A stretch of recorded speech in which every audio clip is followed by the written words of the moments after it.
table in that half-dead light. Miss Robin in the middle, calling every shot, directing and producing, till the story runs hot. 1-1 from the city, badge heavy on his chest, towing that law like a wicked chain, spitting facts, no rest. Crimes after dark, we close the night outright. Tear through the lies till the wrong sounds like a fight. All of the answers buried so deep out of sight. We watch the threads unravel.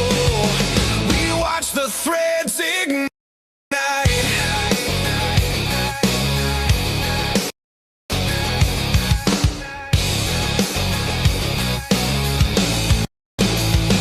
JJ in the corner, state of the deep in his head. Which lies to toss and which ones to keep instead?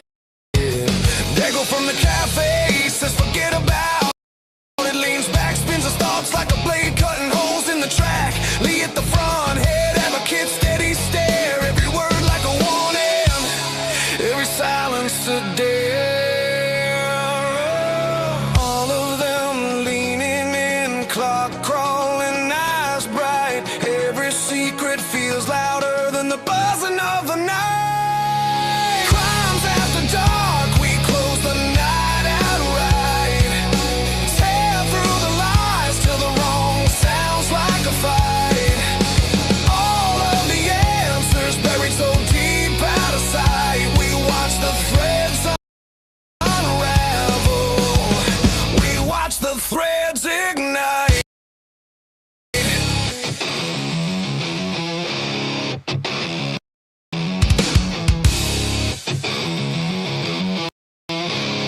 You can bury it in paper, you can lock it in a file, but the truth bleeds through, drip by drip, tile by tile. We're dragging it to daylight, name by name, line by line. If you wrote it in the shadows, we'll read it out this time.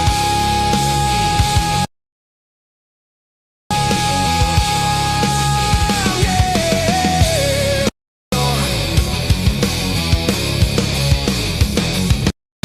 Crimes after dark, we close the night outright. Tear through the lies till the wrong sounds like a fight. All of the answers buried so deep out of sight. We watch the threads unravel. We watch the threads ignite.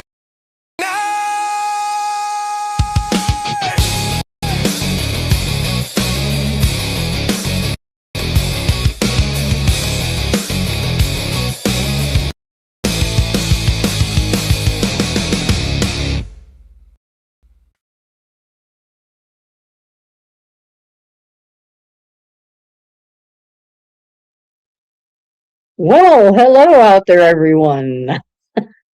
Welcome to Crimes After Dark with Devil's Advocates. We're happy to be here again.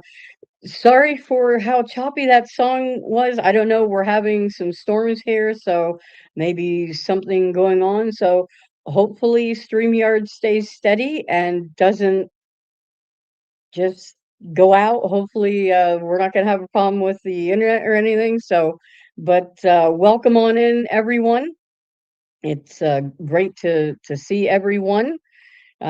Just letting you know, for those who are aware, just reminding you, Lee is off on Sundays, and if you're new here, well, Lee is off on Sundays. So so either way, you are warned that tonight is the boss man's night off, but you have the rest of the panel. Well, I shouldn't say rest, minus JJ, because unfortunately he can't be here on Sundays right now.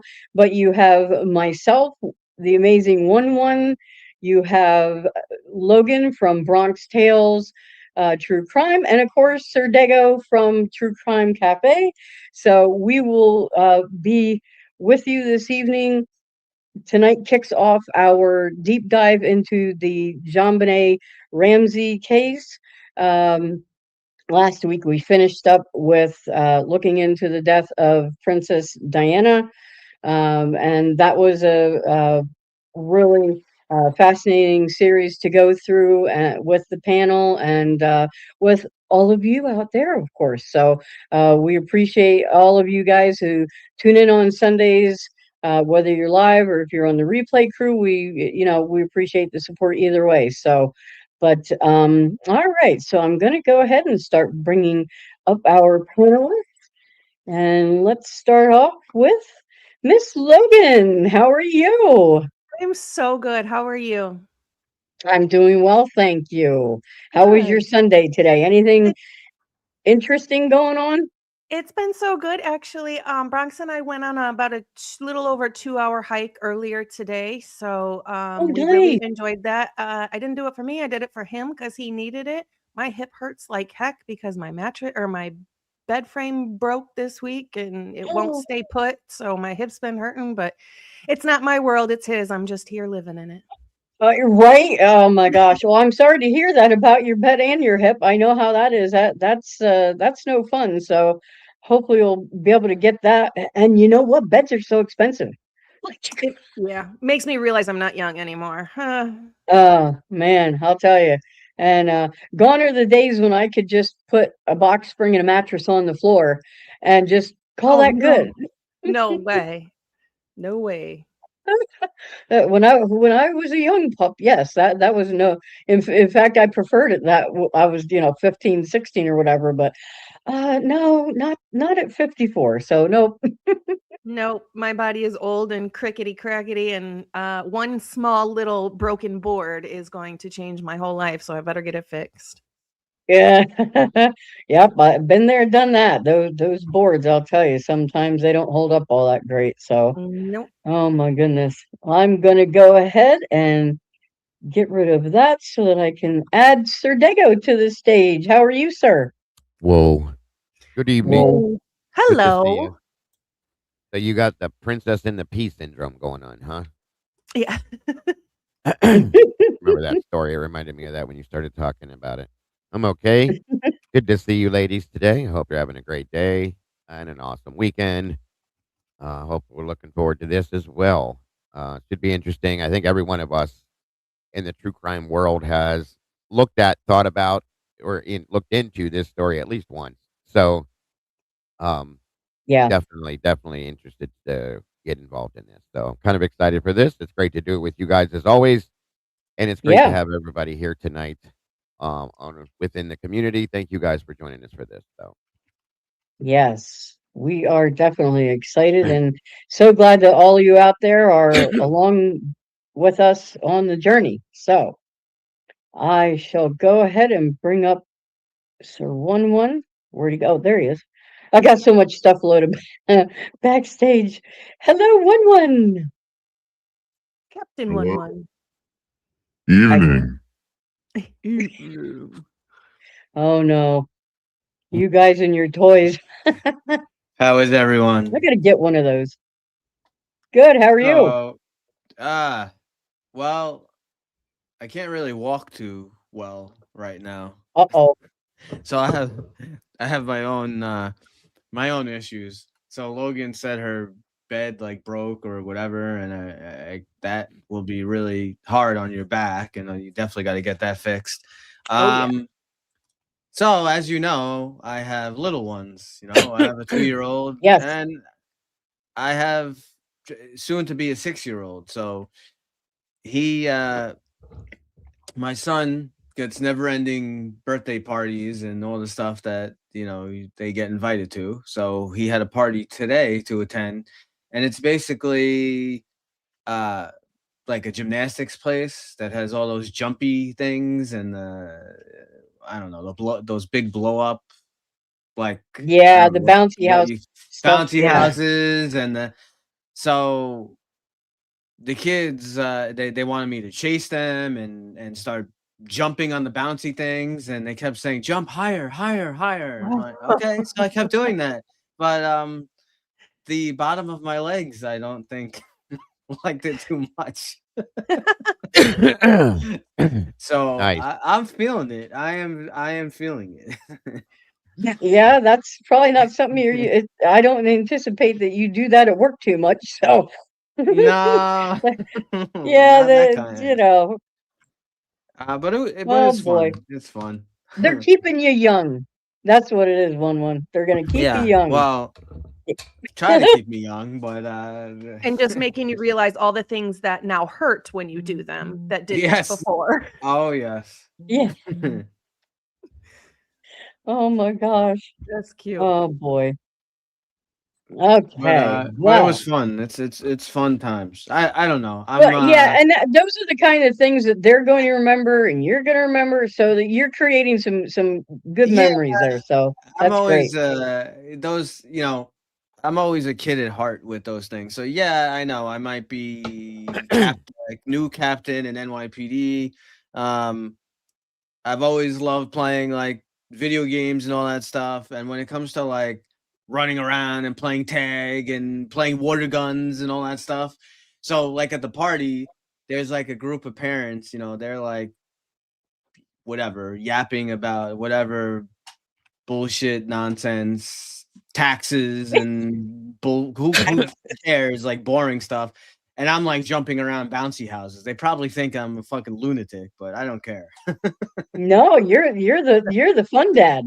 Yeah, I Yeah, don't you're the care. fun I dad. never really cared what other people in that sense thought. So Enjoy it while as you long- can. Is all I'm going to yeah, tell you. Yeah. Yep. yes. You can complain about taxes later. Yeah. No, but it's Yeah. it's fine. The parents they're always mingling, whatever, and I like we like talk to people. They're always talking about nonsense, And do I want to talk about nonsense or do I want to play with the kids? Yep. Rather be in the bouncy house. I get that. Yeah, it's more fun, more entertaining. I got stuck in one Yeah. of those one time. That was not fun. You got Stuck in one. in one? How do you get stuck in one? Because we had one at a birthday party for my granddaughter, and Okay. they wanted me to get in because I'm kind of that guy too, Mr. Play with the kids as much as I can, of course. But so I crawled in there, and I got into the back corner of it, and 2 or 3 of them jumped on me, and I went down into the corner of it, and I got stuck. I could not get out. I couldn't get footing to get out of the corner because it kept pushing me back over every time I tried to get out of it, and the kids would not stop Oh jumping. no. So Wow. so I had to have two of my boys come in there. They're bigger, and jump on it to kind of bounce me out of the damn corner to get me in the middle so I could get up on my knees and crawl the hell out. That was an experience, I'll tell you that much. Yeah, they're fun. Did They're anyone fun. get But a yeah, video of this? No, they tried. Dang it. They tried.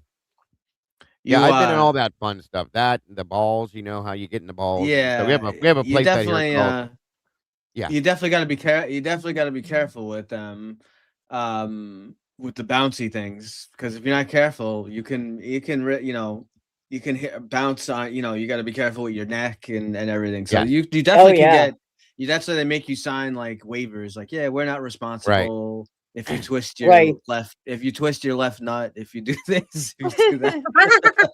Or you leave it in there, something. Yeah. Yeah, where it becomes detached. But that's kind of where I was at that day. I was not good for the next couple of days after that one, and they're like, "Come on, Papa, I'm like, "No, you go that way. I'm going that way." Yeah, but my kids will be. Well, I'll have to get them to go. I haven't gone in quite probably a long time now, but I love going on like upside down roller coasters and all that stuff. I was always into all that water rides. That the more times it goes upside down, the better. I love all that stuff. Hell no. No. No. Nope. Well, you and I would do well at an amusement park then, one because I'm the same way. I Yeah. love the rides, love My them. wife's yeah. Roller My wife coasters are my favorite. Yep. Like my wife like is I'm too old for that shit. No way in hell. at Disney, I love the not that there's that many thrill rides at Disney, but the Twilight Tower of Terror, I love that. I always That's love wild. that thing. That's not a roller coaster, but it's still cool, right? No, the best Yeah. thing at Disney that I went through, I was younger, but it was still cool as shit, was the Haunted What? Mansion. It's a small world. You can handle No. that. Oh, shut up. No, the Haunted Oh Mansion, that was badass. The way they had that, they had holographics, like, you're man, Oh yeah, love coming down that. the stairs, it's there's a ghost awesome. sitting in between you and the person next to you, and you're like, there's a mirror in front of you, you're like, "What the hell?" I was freaking out. It's just It's holograms, great. but It's still, great. it was badass, yeah. Yeah. Disney has that money. Oh, I know. Yes, I can see how this would happen. Poor I pee in my. Janae. Actually, that's a funny story. I'm actually a trained gymnast my whole life, and I had to stop doing gymnastics when I was Oh, wow. 24 because when I did my passes, I would pee and I couldn't help it Yeah. anymore. So that's why I had to quit. Wow. Yeah. Oh my gosh. Yeah, and that's Mary a Lou. real thing. I mean, Wow. obviously. Yeah. That Logan. kind of when you get to be a certain age, that I'm gonna start calling you So Logan Lou Retton now. Didn't she get arrested for DUI recently? Yes, yes. Little tiny little thing. That That chick was actually kind of funny too. yeah. She definitely don't seem to be as flexible as she used to be back in the day. No. well, that's what happens to us all. Could you What do are all you that gonna that do? what did you call that, Logan? The bar spinning stuff and all that flip So floppity? Oh man. no, I did the full gym up until I was, I don't know, maybe 9-ish. And then at 9, I just strictly did floor. Got you. Oh, okay. That's still wild, still. Some of Yeah, that, that's great. them balance beam Yep. things and this and that. We had if we got a second, I'll tell you a crazy story. Go for Yeah, it. go ahead. Why Go not? So for you it. know that thing, I think it's called a balance beam that you get up on, you stand and they walk on Yeah. their toes across Yeah, the it's a back of balance the court. beam. Yeah. We got a call one time. We had a little like a gymnastics facility here that they would go to. Younger kids mostly, but there were some adult classes. Well, this one woman was on that thing, and I don't know how or what she did, but she was doing some kind of a turn or something, and then she had to, from the way it was explained to us, she had to go up on her hands and kind of do like a somersault down it, and then stand and then go back down or something like. I don't know any of that stuff. So anyway, when she came down back on her foot, she caught the side of it or something and broke her ankle so bad when we got there. Ooh. Trigger warning. The entire bone was standing out sideways out of her foot. Like, Ooh. and I was like, Ooh. oh my God. Like it made me look away for a minute. And she, of course, was screaming in pain. And I was like, oh my God. Like, how do you do that on a balance beam? It was just the way she landed, Wow. I guess, and it tore. And Yep. I'm sure that probably destroyed her career in it, but it was horrifying. I Yeah, would yeah. imagine. Wow. Crazy stuff. That's a Crazy. shame. Anyway, I sorry. can only imagine how much that must have hurt. Must have been Just like reminded S's me. wrist, only but with an ankle. Oh, we gave her meds in the squad, and she Ah. was still screaming in pain. Like it was Oh that my bad. And I gosh. we had really no idea. Like how you're kind of supposed to support and address injuries on the way to the hospital. Right. We really couldn't do much for that except wrap it, No. stabilize it, and Yeah. go. That was it. So Well, you Yeah. It's gotta funny. think the beam is Yeah, so good. thin that Yeah. when she Yeah. probably landed, there wasn't enough support for the rest of her foot that Right. when her ankle twisted, the ankle didn't hit the floor or the beam. It was Right. just air for it to keep That's going. kind of There was what nothing to the stop it. Yep. her coach. Yeah, That's what yeah. her coach kind of explained is what because we were like, what the hell happened, And her coach was like, that basically what you said, and that she came down and then the weird thing is I guess when it happened, she still landed on the beam. Like she fell down on her side and was still on the beam. And I'm thinking to myself, how? And then they had to pull her off the beam because she didn't want to move and all this. It was crazy. Like I've never seen that. You guys that do that kind of stuff, Wow. more power to you. But Yeah. Wow, A that's, lot of discipline, like a Yeah. ballet yeah. dancer. Oh yeah. And Yep. I see So some comments in the chat, people talking about haunted houses. Yeah, I love all that stuff yeah. too. Right. Haunted Yep. houses. We have there's a place like about an hour and a half north of me. I wouldn't take my kids until they're a bit older, obviously, but it's almost that they do such a crazy job. There's like 4 or 5 different like houses that they set up, and they have like a hayride, but they actually try to Yeah. do like a legit thing. Like people jump out and try to like grab you and all that. We got a couple like that Insane. here too. I'm Halloween. I think you said it the other night, Robin. I believe you said Halloween's I think your favorite. Did you say Yeah. Halloween Oh was your yeah. favorite? Yeah, me We too. love. Yep. Same I here. Yep. know. I've That's always my loved favorite. Yep. Halloween. I Always know. been. Yep. You live out in the area. I think that guy had that crazy ass. I thought it was in Chicago. I might or Wisconsin, maybe it was. But remember, I actually covered him one time on my channel. Russ, I can't think of his last name, but it was a haunted house. And you go through this house, and they like do like, oh shit, what was the name of it? It was big. It went beyond. Like they put their hands on you. They try to drown you. All sorts of crazy shit that this guy was doing. He finally got shut down, and I think he got arrested Wow. too. But I can't remember his name. Russ They try to drown McCamey you. Manor. Jesus Christ. McCamey Manor. Yeah, look that up online Man. one day, you guys. It was absolutely insane. No Oh lie. my God. And all you Wow. had to do to pay to get in was bring cans or bags of dog food or something. Well, Russ yeah. McCamey, that's his name. Look that up, you guys. That's I nuts. know. I don't know what it's called. I know that maybe not as extreme as the guy you're talking about, but I know that they have some kind Yeah. of like extreme type haunted house thing where Yes. the only way they'll like you have a safe word. Once if you say the safe word, they'll let you. That's the only way Yeah. you can leave. They'll let They had- obviously He they'll had let that you too. leave, but right. Right. He had that too, but the whole point was it was basically to face your fears and this and that kind of stuff. Yeah. They ignored the safe word stuff. Like there was bad things going on, and I think a Damn. couple people died going through that too. It was insane. No, Wow. no, thank you. They could keep Right. that. I'll That's stick to not my going roller through a coaster. haunted house. That's a torture chamber, as far as I'm concerned. Yeah, I'll stick to my haunted house and Right. Yep. I think it's in Wisconsin. I might be wrong, but Yeah. Wow. Mm-mm. All Anyway. right. Well, very good. Do you want to go ahead John and read us Bonet. in one? Sure. All right. Oh, we have a show to do. I forgot. Yeah. Have a great night, everybody. Thank you for Yeah. joining us tonight. Thanks for was joining the us. show. Bye bye. I love Halloween. That's my favorite. All I right, know. so we have a new series here on John Bonet Ramsey. I'm sure you all aware. We will start here. Is it good to be alive? And then on a Sunday night. It Of is. course. It is. And Juliana and my beautiful wife. Love you guys. So we will now begin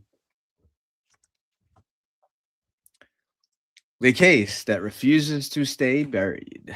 Tonight, we step into a case that never really ended. A case that didn't just haunt a family, it fractured a town and divided a nation. December 26, 1996, Boulder, Colorado. A 6-year-old girl, JON BONET RAMSEY, is found dead inside her own home. Not missing, not taken, hidden, down in the basement, wrapped in silence, and surrounded by questions that have never stopped echoing. There was a ransom note, long, bizarre, almost theatrical, demanding $118,000, a number so specific it felt personal. Too personal. It spoke of a foreign faction, yet somehow knew intimate details about the family's life. And that's where the story begins to split. Because from the very beginning, this case didn't follow the rules. The crime scene compromised, the timeline fractured, the evidence debated, dissected, reinterpreted over and over again. Was this an intruder slipping in and out of the shadows undetected, or something far closer, something already inside the house? The family, Patsy Ramsey, John Ramsey, and Burke Ramsey, found themselves under a microscope, every word analyzed, every movement questioned, every silence louder than the last. And the world watched, forming opinions long before answers ever came. Years passed, then decades. DNA evidence emerged, then was challenged. Suspects surfaced, then faded. Theories multiplied. Accident, cover up, intruder, staging, each one with just enough weight to keep the fire alive, but never enough to put the case to rest. And maybe that's what makes this case different. It doesn't just ask who did it, it forces something deeper. How much do we trust investigations that begin in chaos? How easily can public perception shape a narrative before the truth is known? And when a case becomes this big, this emotional, this public, does the truth get buried under the noise? Tonight, we're not here to give you easy answers because there aren't any. We're here to pull apart the layers, to challenge the assumptions, and to step directly into the uncomfortable space where facts, theories, and human bias collide. This is more than a case, it's a puzzle missing pieces, a timeline with fractures, a story that's been rewritten again and again and again. And somewhere in all of it is a 6-year-old girl who never got to grow up. So the question isn't just what happened that night. The real question is, after all this time, why don't we know? Welcome back to Devil's Advocates. Bring your theories, bring your skepticism, bring your questions, because tonight we reopen one of the darkest chapters true crime has ever known. With that, live from New York, it's Sunday night. Woody whoop. All right. Thank you. Thank you. Okay. So, to refresh some people's memories and just to kind of give us a base to start from, be best to start off with kind of like the key people in the case, of course. And what I thought was I have just, some brief statements about each person. And then if you guys want to jump in with what information you have, then we can go through. We're probably going to spend about 3, maybe 4 weeks on this, somewhere around in there. What we like to do is go through and really give a good background, delve into things. It's a deep dive. So Yeah. we don't want to just gloss over or just give, generalized overview. We want to get into it, and we'll welcome your comments out there, questions you may have. Don't be shy. So I'm going to go ahead. I'll start off with John Ramsey, and then I know, Logan, you had some stuff you wanted to add about him, right? Just depending on what you explain. Yeah. So John Bonet's father, John, he was born in 1943. He was a businessman and former U.S. Navy officer. He was CEO of Access Graphics, a successful computer science or computer services company. He was previously married, had children from that prior marriage. He experienced the death of an adult daughter, Beth, in a car accident in 1992. He's been described as disciplined, structured, and business oriented, which of course makes total sense. Financially successful, and the family lived in an upscale Boulder, Colorado home. And his behavior after John Bonet's murder kind of has become a focal point of scrutiny and analysis. So Here's their home. yeah, and just as that you were is the just- home. Yep.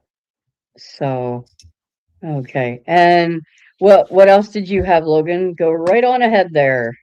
Really, I just had that he was married before he met Patsy. He did have, like you said, 3 children, Elizabeth, Melinda, and John Andrew. So he was a father of 3 before he met Patsy, and he was already financially stable and had a structured, life and home and things before he met Patsy. So it's not like they kind of grew together and built a family. He already had everything before he met Patsy. I think it's a little important to know that. Oh yeah, Yeah. definitely. Yeah, I pretty much just what you said for the rest of it. Military structure. He was in the Navy, but he wasn't in combat. That's about it. Okay. All right. I got Did some stuff. you have anything, Or- 1-1 or Dego? Yeah, Go ahead, I got 1-1. some stuff, but not too much. Just a little. So said he was born December 7, 1943. As you said, he's an American businessman. He was born in Lincoln, Nebraska. He's the son of Mary Jane and James Dudley, who was a decorated World War II pilot. He attended Okemo. I can never these crazy names. Okemos. I don't know. Okemos High School in Michigan.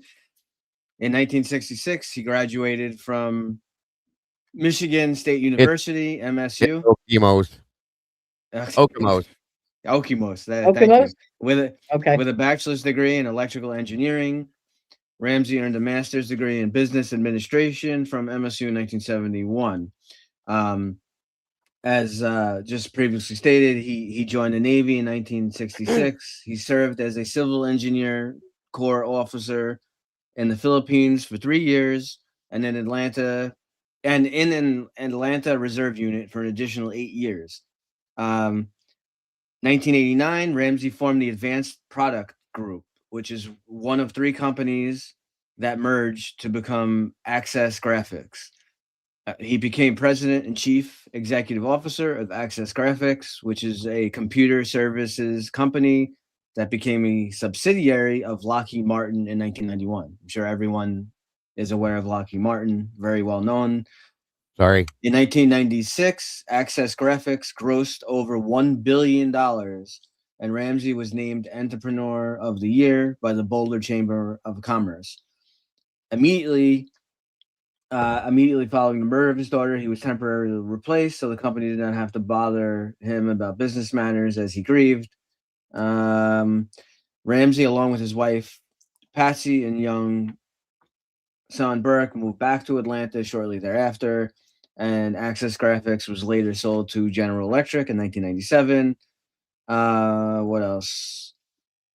In 2015, John Ramsey told Barbara Walters in an interview that the death of John Bonet and the ensuing investigation the cost of the case had drained his finances, and that the notoriety of the case made it difficult for him to find work.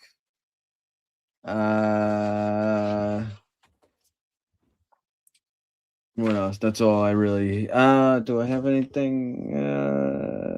Okay, yeah, I do have some other stuff. 2004, Ramsey campaigned for a seat in Michigan's House of Representatives for the 105th District. He received 24.3% of the vote in the Republican Party primary, finishing in second place to Kelvin Elsenheimer. More on a little bit of his personal life. Ramsey married Lucinda Pash in 1966. They had 3 children. The couple divorced in 1978. His eldest daughter, Elizabeth, was killed in a car crash at the age of 22 in 1992. Ramsey married his second wife, as we said, Patsy Ramsey, in 1980. The couple had 2 children, Burke and John Bonet. As you know, and Patsy died of ovarian cancer in 2006 at age 49. Did you, What else? Dago, did you have anything about John that you wanted to share? You are muted. Yeah, we Sorry. can't hear you. That's okay. There you go. I think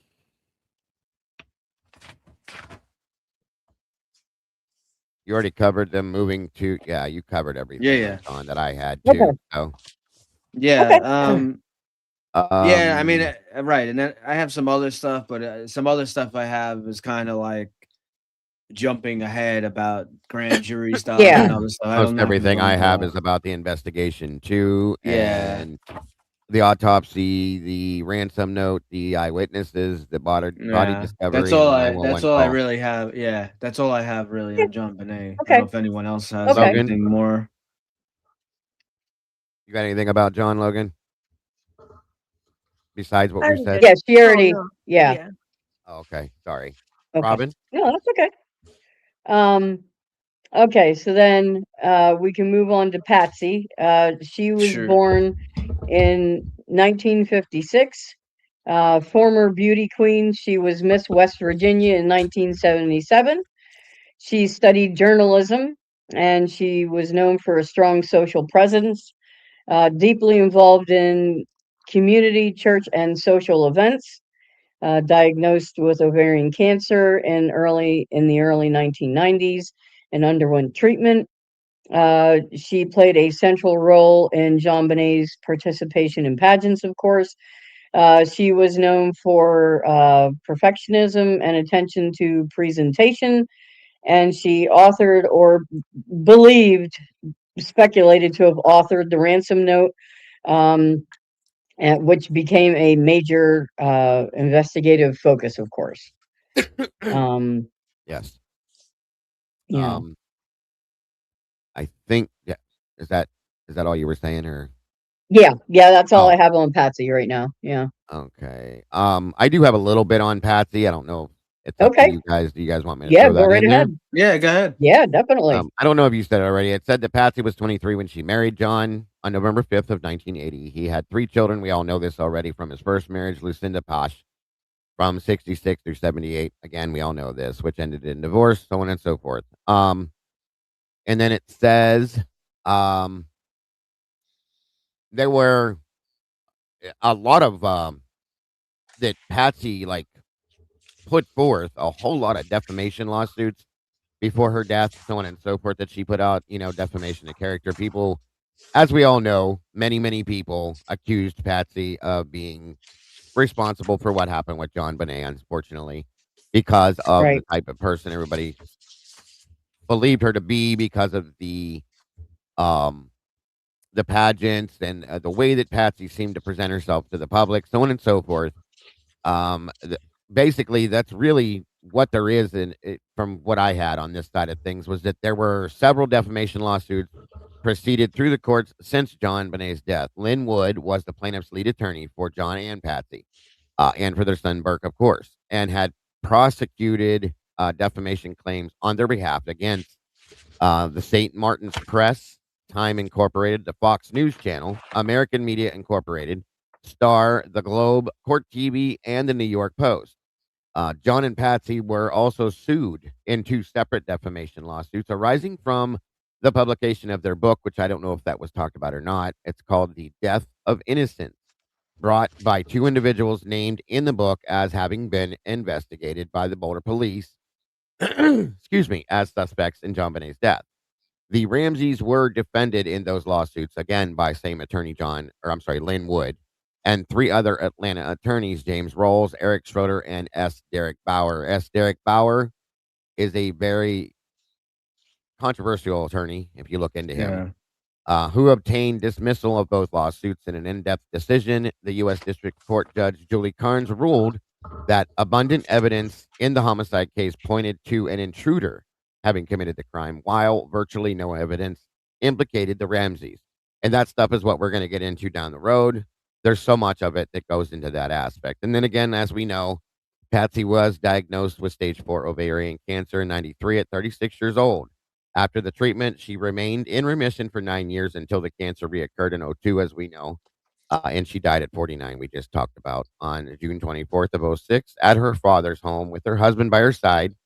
And she was buried at the St. James Episcopal Cemetery in Marietta, Georgia, next to her daughter, John Bonet. That's pretty much what I have on Patsy. I have other stuff that has no relevance to this, and it would mean nothing. So, Okay. excuse me. And of course, there's many movies, guys. Many movies. I don't know if you guys have seen how Yeah. many movies they put out on this.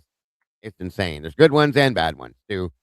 I'll tell you right now, the Lifetime versions of these are, as we know, horrid. So Yes. be careful Yeah. what you watch. I don't know anything, Logan, on Patsy.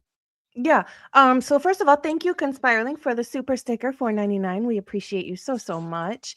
I'm just really gonna say the things that I have that are up to before even the 911 call. I'm not going to talk about Sure. anything after that because there are people here who do not know this crime at all. So I don't want to confuse anybody by talking course. super ahead. So I Right. just have a few things that are really important about Patsy is she was well, we know she was born and lived in West Virginia to begin with. It was very important to her pageantry and her presentation of herself. What was important to her was her social standing, the achievements basically on her looks and social standing. That was really important to her. And that's when it comes important for her to put her children through that as well. She did public speaking. She did different appearances and things like that. She was, I guess you could say, competitive socially, I guess. So Yeah. she was outgoing. She was very highly image aware. She was competitive and socially driven. I just want to make it very, very clear how important the pageantry and the money and the looks, that was what was important to her. Right. And her From sister. Oh, sorry. childhood. Yeah. Sorry. No, go ahead. Go ahead. And it has to come from their raising. They're being brought up by their parents somewhere because her sister was also into pageants. And one, I can't remember which one it was right now, but she won one of many. I'm sure missed something. I can't remember what it was. You guys, I'm sorry.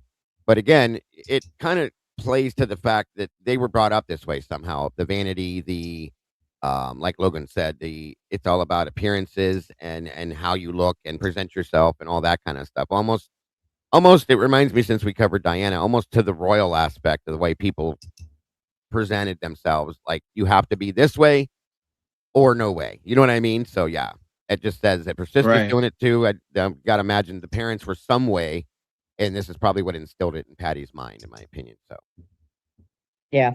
That makes sense. Yeah. Yep. So it's really not a surprise that she would marry or go after a rich businessman that was course. very stable and structured and had a lot of money, and not a surprise because that would help her social standing for herself. Yeah. Well, it's of course. very much so. Yeah. It's funny because my wife's grandmother, it was the same exact way. She had 7 marriages, and every time she married, she went a step higher. You know, more money, more notoriety, for lack of better terms, and it's kind of how the people, like, she's from the deep South and was, all about appearances, and her hair had to be done a certain way, her nails had to look a certain way, the way she was dressed, her jewelry, the car she drove, everything. It's just this is how some people just are. So it makes you wonder. Definitely makes you wonder. Yeah. I just threw the picture up there. So for those of you who are not familiar with the case or who we're talking about, so this is John Ramsey on the left. That's John Bonet's father, and then Patsy Ramsey, the mother, on the right. So Yeah. Yep. Who was it? That Moto Man said, so did she murder her husband for the money? He doesn't know this case. No. There was no husband murdered that I know of. yeah. No. This is No, about her daughter, John Bonet Ramsey, Yeah. who was murdered Right. That's the So actual those are case. you, yeah. So this is That's John Bonet. Yeah. John Bonet. So What a little just sweetheart. so to give you guys an image of what she looked like. Right. So I suppose now we could talk about them having John Bonet, having Burke and having John Bonet, and then go Sure. from there. Absolutely. Yeah. You're good, Moto. I mean, I Absolutely. don't know if we probably, if you guys want to cover Burke, like just real quick, there isn't that much to really say anyway. Right, yeah. There's not a lot out. Yeah, No. there's not a lot out. We will be covering, hopefully with my schedule in the future. I do hope I'm able to make the following shows on this. What I could say about Burke, obviously he's the older brother to John Bonet. Without getting too deep into some other stuff about him, he was basically silent for like 20 years, didn't say a word, and then all of a sudden decided to do an interview with Dr. Phil, Right. which is Yeah. very interesting. And I watched all that. And the only thing I'll bring out, so just before I forget, the one huge thing. So, as with anything, just again, I know we always correlate this stuff to Idaho 4 and some of these other cases, right? Mm-hmm. We have to bring out inconsistencies and big things. So there's going to be some little tidbits of interviews and some documentaries and stuff that we're going to try to show. But what you will see, one of the big issues again is there's a huge gap in the timeline of when things happen, when did it not happen, what went on. And one Right. of the big problems, if you listen, and we'll play it, maybe not today, is Patsy swears, and so did her husband. They both said that excuse me, that their son Burke was fast asleep in his bedroom. And Mhm. Yeah. we were probably going to get into a little bit in a little while down, hopefully in this show, eventually something with the 911 call. But the big thing that I just wanted to point out is that so Burke does this interview with Dr. Phil, and the big bombshell that he drops is, for years, as I said, the parents kept saying Burke was in his bedroom the whole night, the whole time. Dr. Phil, Mhm. he's not even badgering him. He just comes out and, well, he asks a question, and Burke comes out and says, "Oh, I was downstairs. I was trying to open presents." And so right there is he's already contradicting a big narrative that was put. Yeah. So I And just wanted to say that. Yeah. right. It was pointed out again that Burke's behavior before and after John Bonet's Yeah. Well, murder I have a was little thing. definitely disturbing. Yeah. And, So and I have a little paragraph on Burke. I'll read it, I guess, and then we can get into John Bonet and whatever else, because I really couldn't find a lot on Burke. So if anyone else has any, so what I have on Burke, I do.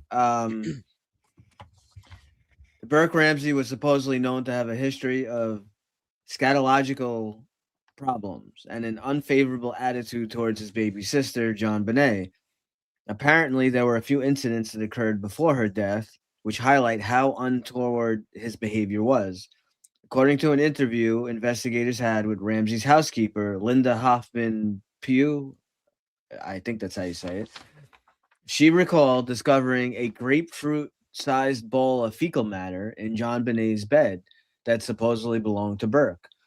She also recounted how he smeared feces on John Bonet's Christmas present. 1 year earlier, another incident occurred when Burke lost his temper and struck John Bonet's face with a metal golf club.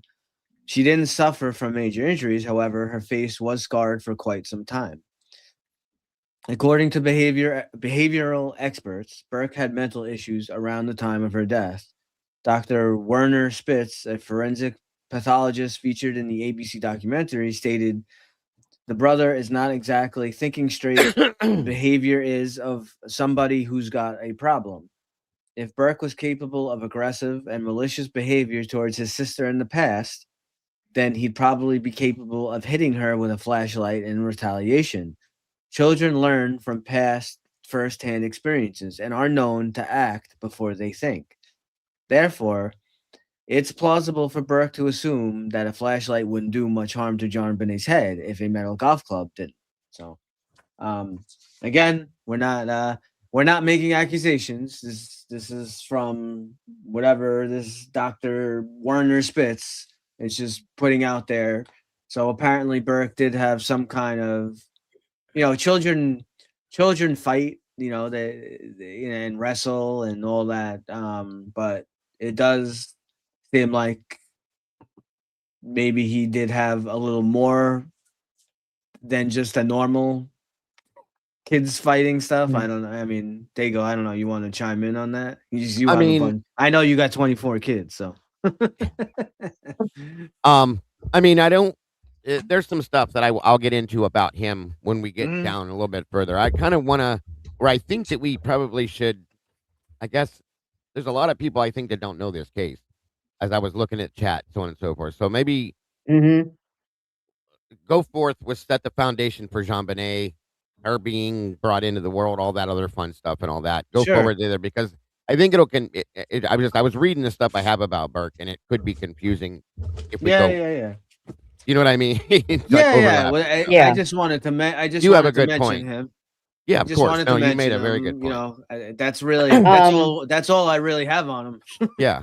Oh, I got Okay. a bunch on his like mental stuff like Yeah. that. But yeah. Yeah. And this, just so you guys know, let me show you this real quick, just to get an idea as to who and what he was talking about. If you want to pull that, Robin, real quick. Let me This grab is that. this is John, Patsy, and Burke. Oh, wait. That's Wait, not was it. that it? No, that wasn't it. There we go. Oh shoot! What just happened? There we Hold go. on. Hold on. We're- What just- the heck is going fell on? out. We're Okay, now I'll try it again one more time. all right. Wait a minute. Hang One on. more again. There it is. Okay. There we There go. he is. This Yeah, is there he is. Patsy, John, and there's Burke, and you can see the resemblance to John Bonet. You know what I mean? Mhm. They both had very beautiful children. And again, so everybody knows and nobody gets confused, she actually had two brothers. John Andrew is the older brother that John had from the previous marriage. That way Yes. nobody, who's that later on. So anyway, but yeah, that's them. That's her other brother. So, did anybody want to set the foundation for John Bonet when she comes into the world and how all that played out and everything, or what do we got? What do we got going on?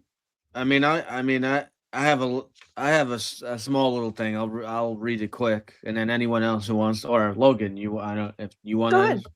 Okay. Yeah. I go said ahead. John Bonet Patricia Ramsey was born on August 6, 1990, in Atlanta, Georgia. She's the younger of two children of Patricia Ramsey and John Bonet Ramsey. She had an older brother, Burke, and three older half siblings from her father's first marriage. Her given name was created by combining her father's first and middle names, while her mother's first name was used as her middle name. During the 1996 to 97 school year, she was enrolled in kindergarten at High Peaks Elementary School in Boulder, Colorado. And then I just had, she's actually, I didn't even know this. So, where she's actually, but so she died on December 26, 1996. Her body Mhm. was discovered in the basement of her family's Boulder home. She's buried on December 31st at St. James Episcopal Cemetery in Marietta, Georgia, where she was interred beside her half-sister Elizabeth Pask Ramsey, who had died in a car crash nearly 5 years earlier at age 22. So that's what happened there. And then Okay. she was in a bunch of different beauty pageants and stuff, as Many. Prey was talking about. Many. Many, yeah. Yep. And she won two. I think she won. I had it somewhere. I know I have stuff all over the place. I know she had just actually she had just before she died, like a few days before, she had just won an award. That's great that she was And if able to you do that notice, before she passed. also, if you notice, not only was, as he explained the name, the way the name was picked, Yeah. listen to the name, John Bonet, which was actually supposed to be pronounced Jean Bonet. Right. It's very pay attention to me type name. Okay, you get it? You see how that's what I'm trying to say. Like, this is the type of person Patsy was. No disrespect intended, but it was all about appearance, structure, Oh, God. Like like, hoity-toity. yeah, you got like classy type stuff. Exactly. Yeah. Exactly. Sorry. But yeah, absolutely. Very interesting. Did you have anything to add on to that there, Logan? Or Yeah, just that, yeah, exactly what you said. First, she was born in Atlanta, and then they ended up moving to Colorado. right. She attended so many pageants. She was named National Tiny Miss Beauty, America's Royale Miss. She was really into having Jean Bonnet wear heavy makeup and huge Heavy. styled hair, and performing in bathing suits and singing and dancing, and that whole pageantry for little tiny girls, to me, can be just over the top and Yeah. bring the wrong Yeah. attention Yeah. to the wrong people. And Way too that much. was pretty much her life. It's almost like Patsy was living vicariously through Jean Bonnet and wanted her to Definitely. be everything she was, but more. Right. Yes. Right. I mean, even it's wild because I'm glad you said that too, Logan, because this little girl, it's so sad to me. I have 2 daughters, okay? My daughters didn't wear makeup until they were 14, maybe, and it was very light. Mhm. And I didn't force them to do things. My dad, they did a little bit of juvenile modeling and stuff like that because they chose to, okay? But if as you see this little girl daily, okay, photographs of her just playing, she's wearing makeup and dressed a certain type of way. It was an expectation of her mother's. You have to look this way always. And think about what that does to a small child emotionally and mentally, folks. Okay. And this woman, you have to be number one. You have to be the best. You have to be the best. You have to be the best. You have to be perfect. You can't do that to a child. And again, all due respect to Patsy, but this is what she instilled in this child. And it was in my opinion, it was a big part of this case for certain other reasons that we'll get into later on. It's just, I can't imagine a child having to live like this and not being able to have fun. You can't do this because you'll get dirt on your dress. You can't do that because you'll ruin your shoes. You can't go do this because this is not ladylike. You know what I mean? You don't get Yeah. to be a child. Oh, yeah. And that's always been issues for me.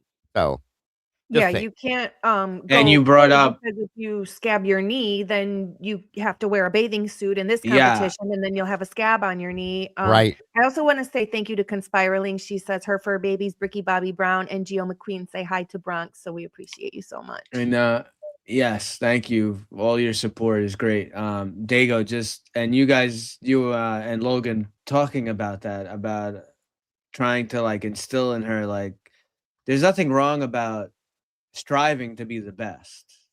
So that you always want your kids to be, Dago, knows this better than me. You want your kids to be the best. Of course. However, you want them to be the best that they can be, but the best that they can be may not be perfect. And they also can't be Right. afraid to right. not be perfect. 'Cause there's Right. your problem. Okay. Perfect. It's just not, a possible thing. So you guys, what you're talking about there, just as a little side note to just throw in, because we're going to give you guys a lot of details. Look at this So, photograph, you guys, and you tell me what you see. Jean Which Bonnet photograph? also was at an age where she didn't know any different, and she couldn't say, Oh, this yeah. isn't what I want to Look at do, that. or things like that. Right. Now look at this photograph. These are children, okay? They're not royals. They're not Right. royals. Right, Okay, right. but look and tell me, this is Patsy's mother, Patsy Burke, Yeah. and John Bonet. Now, looking at this photograph, what do you see? Yeah. Programming. This is not a happy Yeah. photograph. Okay, No. No. No. this is No. not a happy family day out. This is not a typical normal looking photograph for a family to take, in my opinion. I'm just telling you. I'm trying to show you what I believe was going on in the background in this family's life. Okay, if Yeah. you look at this, and again, this is the person that instilled it into this person, and this is the Right. person that instilled it into these two. And look at this little girl doing this. Right. Okay, Right. and the faces they're making. There's no smiles. Show me a smile on this. There's not. This is what I'm saying, guys. This Right. photograph is disturbing to me in every aspect. Go ahead. Sorry, Logan. So no, No, that's you're okay. fine. So one of the quick things I just wanted to throw out there, and we'll get into it more in another time. The Logan and Dago talking about that, about wanting to be perfect and all that. This is goes down part of the dialogue. So apparently John Bonet had a Right. problem bedwetting. She was wetting her bed, and apparently there's a whole thing there. And I'm not, again, it's just a thread. It's a thread there. It doesn't mean that There's a whole her story mother behind it. that her mother killed her because she wet the, but there was an issue there. Yeah, those are things that are unacceptable in this type of a family and this type of a lifestyle.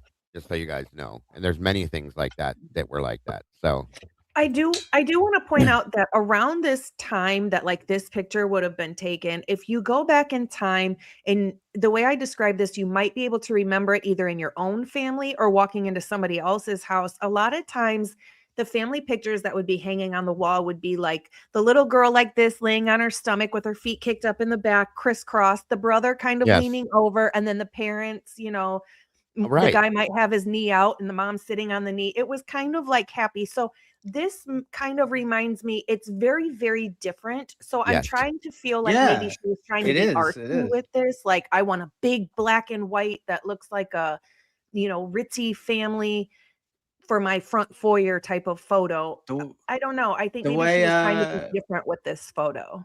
the I way just this photo looks like, it's almost like this is like what people look like when the chief is addressing roll yeah. call with my officers. It's like I a mean, if you're stand at going, attention, like no, I get it. And if like Logan, if you're saying like kind of going for a specific type of an art type feeling, I can get that. But like at least have your children smiling in it. You know what I mean? That's the thing that bothers me the most with it. But maybe with her doing this, maybe that's the whole point. And that's a good I way to don't look at know. it.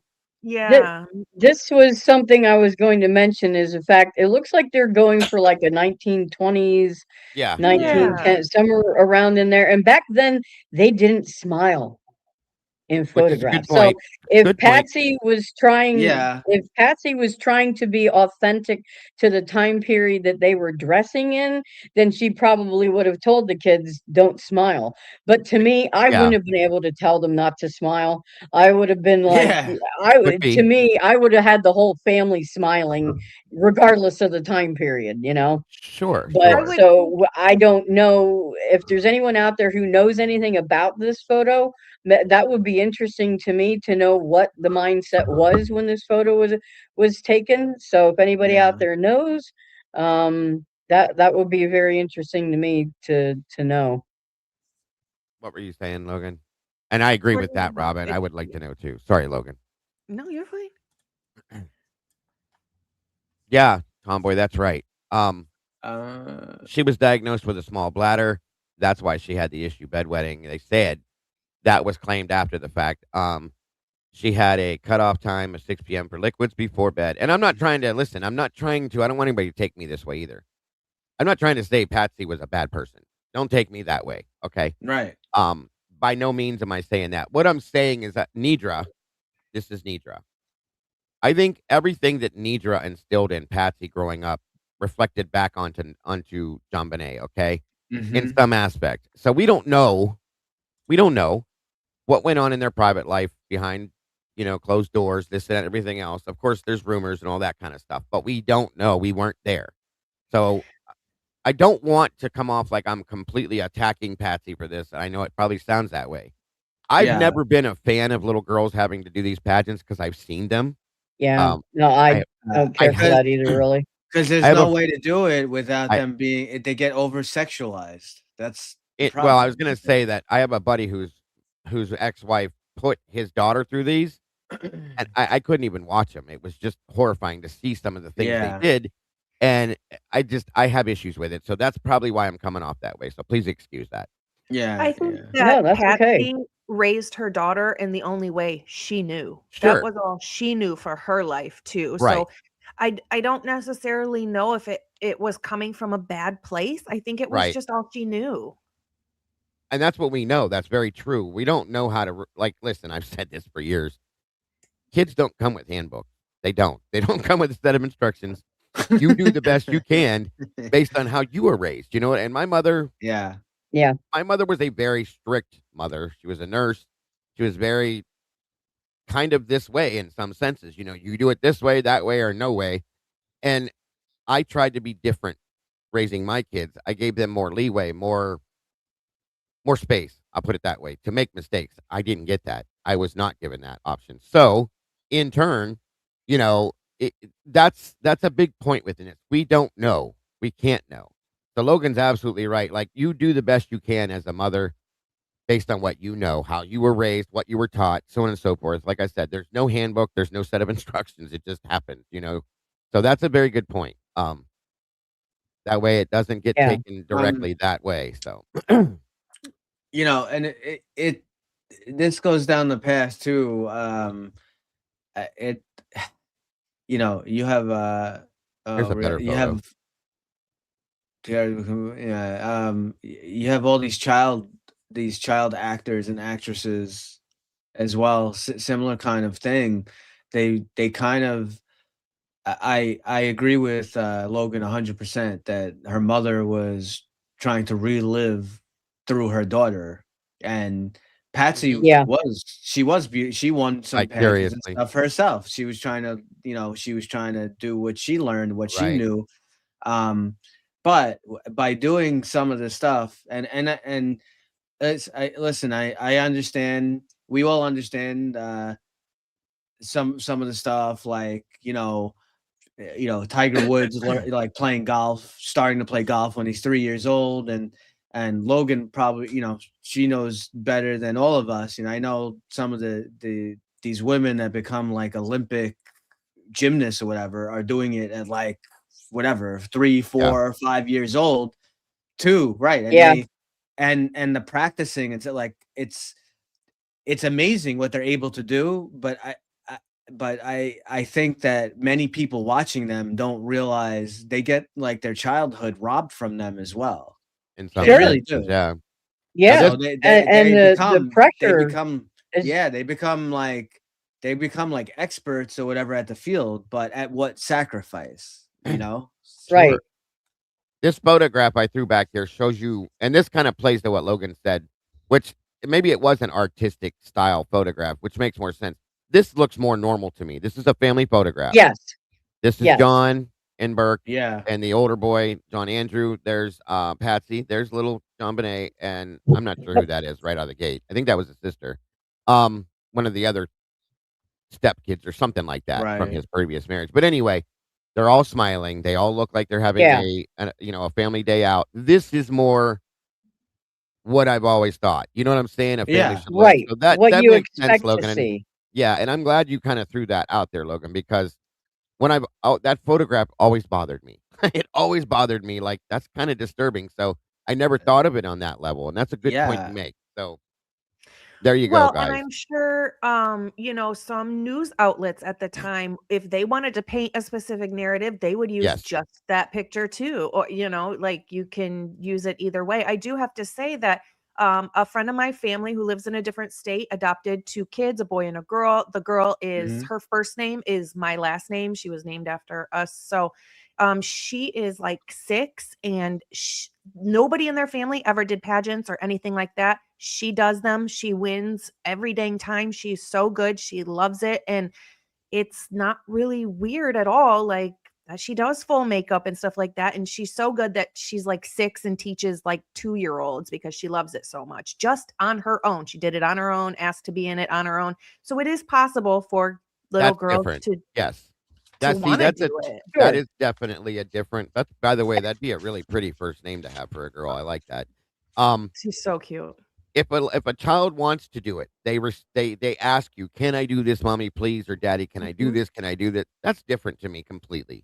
Yeah. What I'm talking about is when you're forced into it, and that's what I'm talking about with my buddy, his ex-wife.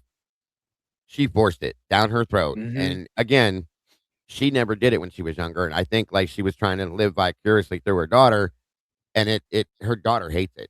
Absolutely. She has 2 little Aw. girls, and she refuses to do it. So, that was way back when, but I'm just saying, yeah, that's a whole I different think story, and that's a good point to make. I think there's 2 different worlds with it. I think it's, you have the mom and the grandma who did it, who might push it on the girl, Yeah. possibly, or you have the exact opposite where nobody was ever into it and the little girl asked to be in it. You have the mom who, when you get home from the competition, you did this wrong and you did this wrong. You need to do Yes. this better. And then you've got the other Right. family who just the little girl gets to come home and put on her tennis shoes and run around and be a Right. kid. See, And, that was maybe it's a thing where, Jean Bonnet saw pictures of Patsy in her pageant photographs and so forth, and said, "Mommy, I want to do that too." So we don't know. Uh, right. there are accounts where Jean Bonnet was said to have really enjoyed the whole process, and she enjoyed dressing up, and she liked putting on little skits for her family and friends and things like that. So um you know that's just it. We're not inside that family to really know what the full dynamic was there with that whole situation. Yeah, very sweet little girl. This is her first day of school, going to school. I Oh mean, Oh my wow. gosh. it's so beautiful, so sweet. She got her little Aw. lunch, and she's got the apple for the teacher, little gift for the teacher, and you know what I mean? So, Yeah. there's the normal right there, in my Yes. opinion, and that's, Yes, that's what yeah. that's just her being her, and she was so sweet and so pretty. So, it's such a sad thing what happened to her at such a young age too, to think about that. It's horrifying to know. This is why this case has always bothered me, because of her age when this all went Yeah, down. So, Yes. just wanted to yeah, show that too. Definitely. yeah, yeah. She was such a beautiful child, and it's just so tragic that she didn't get to grow up and have a future that way. Exactly. Who knows what she could have turned out to be, you know? That's the Yeah. sad Right? thing. All these cases that we cover, I was talking about that today with the Idaho 4. Like, we don't know what lives any of these victims that we cover. She does look a lot like Heather O'Rourke. I agree with that.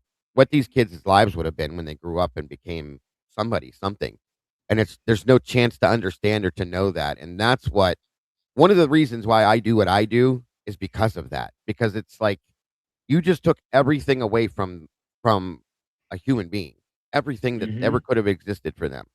And it just bothers the hell out of me that that happens and they don't get real justice for that. So that's one of the main reasons why Dago does what he does over here. It's hard to explain. So um on we go. I don't want to get stuck in that realm there, Yeah, but No, it was good discussion. Good discussion. yeah, yeah, definitely. Yeah. Um so did you want to get into the 911 call? Well, do you wanna just start Or on, like, Christmas Day? yeah, that'd probably be the best sure. thing is Yeah, start yeah, there let's and then do go from Christmas there. Day. Yep. Um First voice was never put on the sandwich. Yeah, go for whichever one of you guys wants to go forth. So please do. Yeah, I have stuff, but if Logan has No, if you go have ahead. You stuff. can go ahead. Yeah. Go Well, ahead. I have some stuff. I don't, just a basic stuff, maybe we can find more. It's basically the final 48 hours. So, Hold on. Well, you yeah. want to start with Christmas Day? I got some. Or Logan, if you have it. If not, I have it. Just the basics is I'll just do the very basic and then you guys can fill it in. December 25th, it was 1996. And again, this is in Colorado. Jean Bonnet opened presents at home in the morning hours. The family later attended a Christmas dinner at the home of their friends, which their last name is the Whites. That's strange. In the evening, the Yeah. Ramseys returned home around 9 to 10 in the later in the evening after this long Christmas party at their friends. Apparently, it was reported that Jean Bonnet fell asleep in the car on the way home, and she was carried inside and put to bed without her waking up. So there are some reports that say Jean Bonnet ate pineapple that night because that's a key detail later in the case. Though parents initially denied feeding her after they returned home. So just keep in mind that later on they did find pineapple in her stomach. It's important to the case. Parents said she did not eat anything and opened presents earlier in the day, just a normal day. Later on, went to friend's house, fell asleep in the car, came home, put her to bed. That was what the parents explained for that day. Just a side thing leading up to that, because I have leading up to Christmas. Sure. So this December 24th, the Ramsey home is active with holiday preparations. Decorations are up, gifts are arranged. The family's preparing for Christmas Day. They're preparing for an upcoming trip to I don't even know how to pronounce this. What is it with these things? Charlevoix, Michigan. Charlevoix. I never heard of it. Charlevoix. Charlevoix, Michigan. The house is described as busy, lived in, full of holiday energy. In the evening, so this would be Christmas Eve. The Ramseys attend a Christmas Eve church service. They are seen publicly. Nothing unusual is reported. Observations from others. Family appeared normal. Jean Bonnet was energetic and excited. At night, the family returned home. Final Christmas preparations continue. No known disturbances. No reported conflicts. And then we get to Christmas Day. Most of the stuff that Logan said, John and Burke wake up early, open presents, toys open, family interaction, photos, and excitement. John Bonnet got a bicycle. Burke got Nintendo 64. Midday, relaxed family time at home. No visitors reported during this period. Packing begins for next day's travel. Late afternoon, evening. It was the Whites' Christmas party. The Ramseys attend a party at the home of family friends, Fleet and Priscilla White. Several families were present. Children were playing together. Adults were socializing. Observations from attendees. Jean Bonnet appeared happy, active, not in distress. There's no confirmed reports of any injury, illness, or behavior issues. 9 to 9:30 p.m. They leave the party. The Ramseys leave the Whites' home, and as Logan just previously just stated that she fell asleep. Jean Bonnet fell asleep in the car. She was carried in.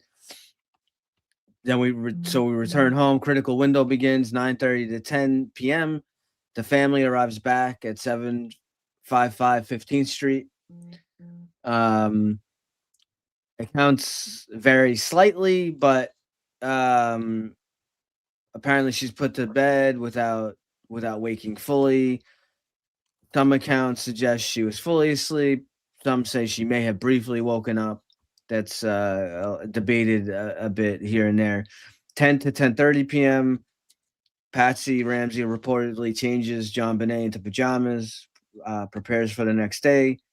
Burke is awake in his room, possibly playing with toys, and I'm sure he was using his Nintendo 64. And then 10:30 p.m. to 12. This is the most critical unknown window begins. This is where the timeline becomes kind of uncertain. What is claimed, but we can't verify it. Jean Bonnet is in bed. Patsy goes to sleep. John goes to sleep. Burke remains in his room. So we can't. What's not verified is the exact last confirmed sighting of John Bonet alive. Whether she got out of bed, any movement inside the house. Right. And This window. This window is the center of the entire case. Like this area right here, what we're at. now I will throw something in here too. Yeah, go ahead. Go ahead. At midnight itself, since we put that out there, okay? Yeah, go ahead. There was a neighbor. I'll just throw this out there for you guys to hold on to. His name was Scott Gibbons.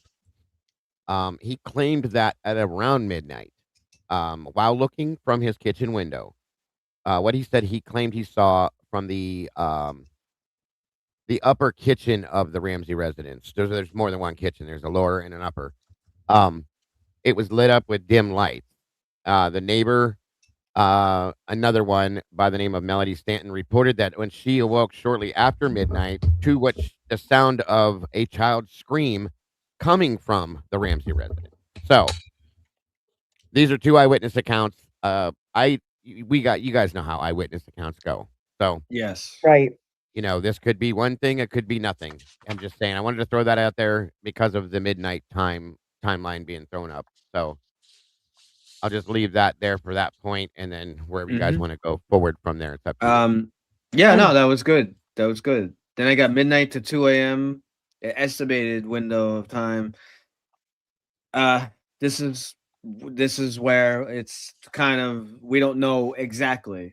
So this is where you have the possible, just not going a deep dive, just a very, very rough overlook. Intruder theory, entry into the home, writing of a ransom note, interaction with John Bonet, movement through the house, exit. Or an inside theory, incident occurs inside the home, possible accident or escalation, staging of a scene, ransom note written afterward. These are all He theories issued and things like that. Yeah, that's what I said. These are all theories because it's an unknown. There are no confirmed witnesses to anything in that window. Those two things. We'll get into all the craziness more starts the next day. Yeah, and then you got the ransom note, and then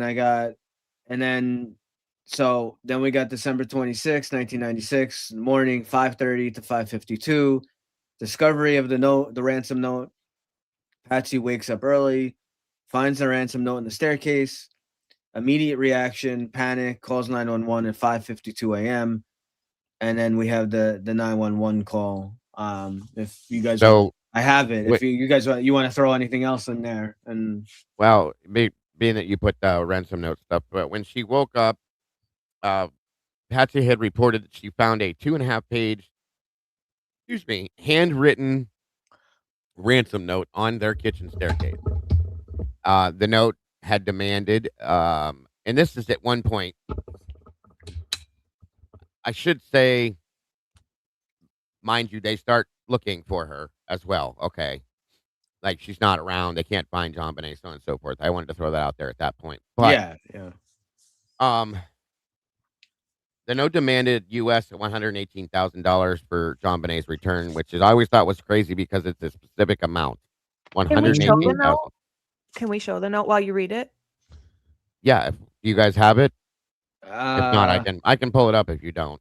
Yeah, pull it up. All right, hold on. Let me find it here. So while he's pulling it up, so just to give you guys, if you're like, oh great, I have to go back and pull it. Yeah, you'll find it. It's all. If you're like, oh great, another ransom note, right? Well, so this is the oddity. Okay, so, what I could tell you, usually a ransom note, okay, is not specific. It's very specific and to the point in that it's usually like a 1-page brief. Like, okay, we have your daughter. We're gonna call you. We're gonna call you 10 hours from now with further details, or like it's very, very like specific. In a ransom note, normally I can say, the Nancy Guthrie thing is like, okay, is off the charts.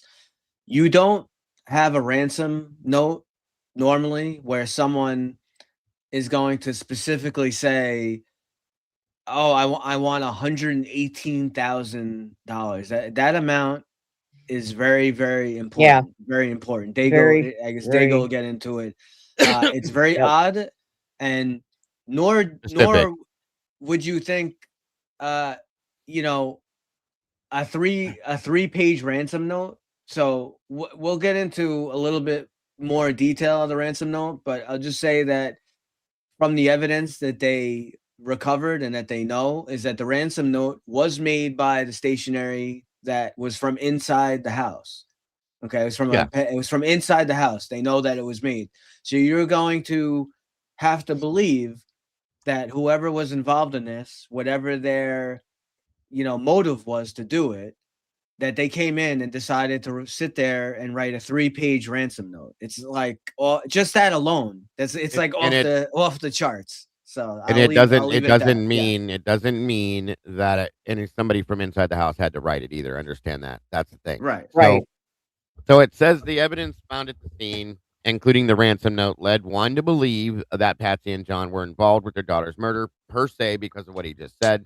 The ransom note Patsy found on the staircase was not only handwritten and unusually lengthy, but it was also written on Patsy's notepad, with her Sharpie. The forensic outreach team. This means the writer most likely wrote the lengthy note in the Ramsey house, according to the retired FBI supervisory special agent profile Jim Clemente, and other experts. The note would have taken the writer 21 and a half minutes to write. And again, if you're going in to somebody's home to cause Right. harm to somebody, It's crazy. that's a long damn time to be messing around. You know what I mean? Absolutely. Right. Absolutely. Yeah, So- you're not going to want to spend that kind of time writing, and revising No, your absolutely ransom not. note. No, Right. makes no sense. No. Excuse me. And this points, and again, because of the length of the time, investigators automatically looked at Patsy and John because it was lengthy. Because it's unlikely that an intruder would have 21 minutes, as I said, to spend inside the Ramsey home without raising suspicion or getting caught. The spelling in the ransom note was also very unusual. The words business and possession were misspelled, according to forensic linguistics expert James Fitzgerald. Misspelling serves as an element for disguise, that came from CBS Real Crime. The writer may have purposely misspelled words to conceal things about themselves, such as if they do handwriting, what do you call that when you match it to other ones? I can't think of the word right now. But when you do that, misspelling words, what this means is misspelling words can maybe make people look in the wrong direction because they're looking for your handwriting and you've misspelled a word it doesn't match. So, Yeah. so anyway, about themselves, such as his or her level of education, possibly. Both John and Patsy went to big state schools, Michigan State and West Virginia University. Lee, it is likely that the Ramsey parents misspelled these words to hide their college education. Forensic, if it was them, and this was somebody that believed it was them, so I'm not saying that. Right. And there was many people that believed it was them, and I don't. I don't. I never did. So I'll just put that out there Yeah. right away. Also recognize the similarity between the writing in the note and Patsy Ramsey's own handwriting. He specifically stated the font style printing is a feminine trait. That doesn't mean shit to me. Sorry. Patsy Ramsey No. used this letter form in her handwriting. It is unusual for both handwritings to come from the same household to be so close. Again, that means nothing to me. Another unusual aspect of this ransom note was the tone. According to forensic document examiner Brenda Anderson, this fake ransom note has less emotion than a typical anonymous threat. When a writer is trying to threaten or scare someone, he or she will emphasize certain words. However, the ransom note writer did not do this. The lack of emotion leads to, once again, they believed John and Patsy as the writers because there was no real threat. If John and Patsy already knew their daughter wasn't kidnapped, there would be no reason for them to make extreme effort to add threats. The length, spelling, handwriting, and lack of emotion in the note point to John and Patsy's involvement in staging their daughter's kidnapping. The notepad and Sharpie used also tie that to conclusion as well, and I'm gonna say I'm calling bullshit on that statement. Yeah. That this is what I've said this before in the past, guys.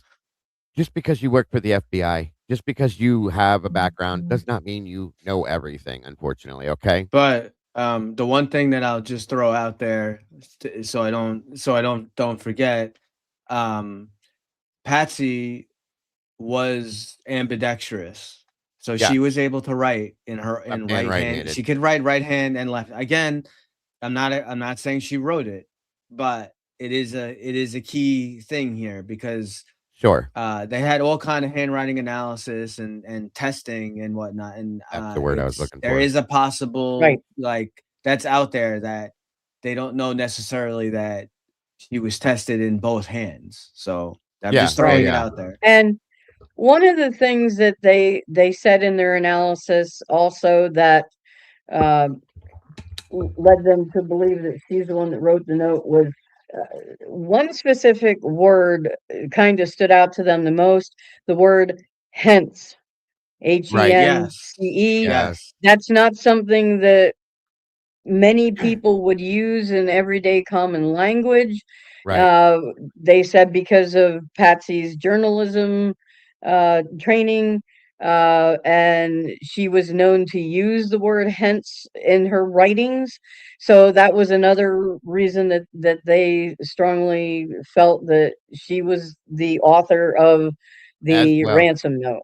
as well Yep. as the fact that that's a very good point. It's funny because I use the word "hence" all the time. It cracks me So up. do I. Um, also, there was another one of their experts that claimed that they believed Patsy wrote the note because it was titled "Mr. Ramsey." That if it was not her writing it, which I think this is a dumb statement to make, that she would have added her name to it if she was not the one writing it. That doesn't make sense to me. Whoever made that statement, I think that's ridiculous. I'm sorry. But so the note says, Mr. Ramsey, listen carefully. And the handwriting, if you look at it, okay, and it was made mention to it. It goes in and out of what I believe. Like you can see like there's shaky lines and then there's not, and then there is, and then there's not. Yeah, Most of it though is written in a what looks like it almost looks like the hand was shaking as it was writing it. You know what I mean? yeah. It says, listen carefully. We are a group of individuals that represent a small foreign faction. We do Faction. respect faction. That's what I thought. I wasn't trying on my glasses. I probably should have them on. We do respect your business, but not the country that it serves. At this time, we have your daughter in our possession. She is safe and unharmed. And if you want her to see 1997, you must follow our instructions to the letter. You will withdraw $118,000.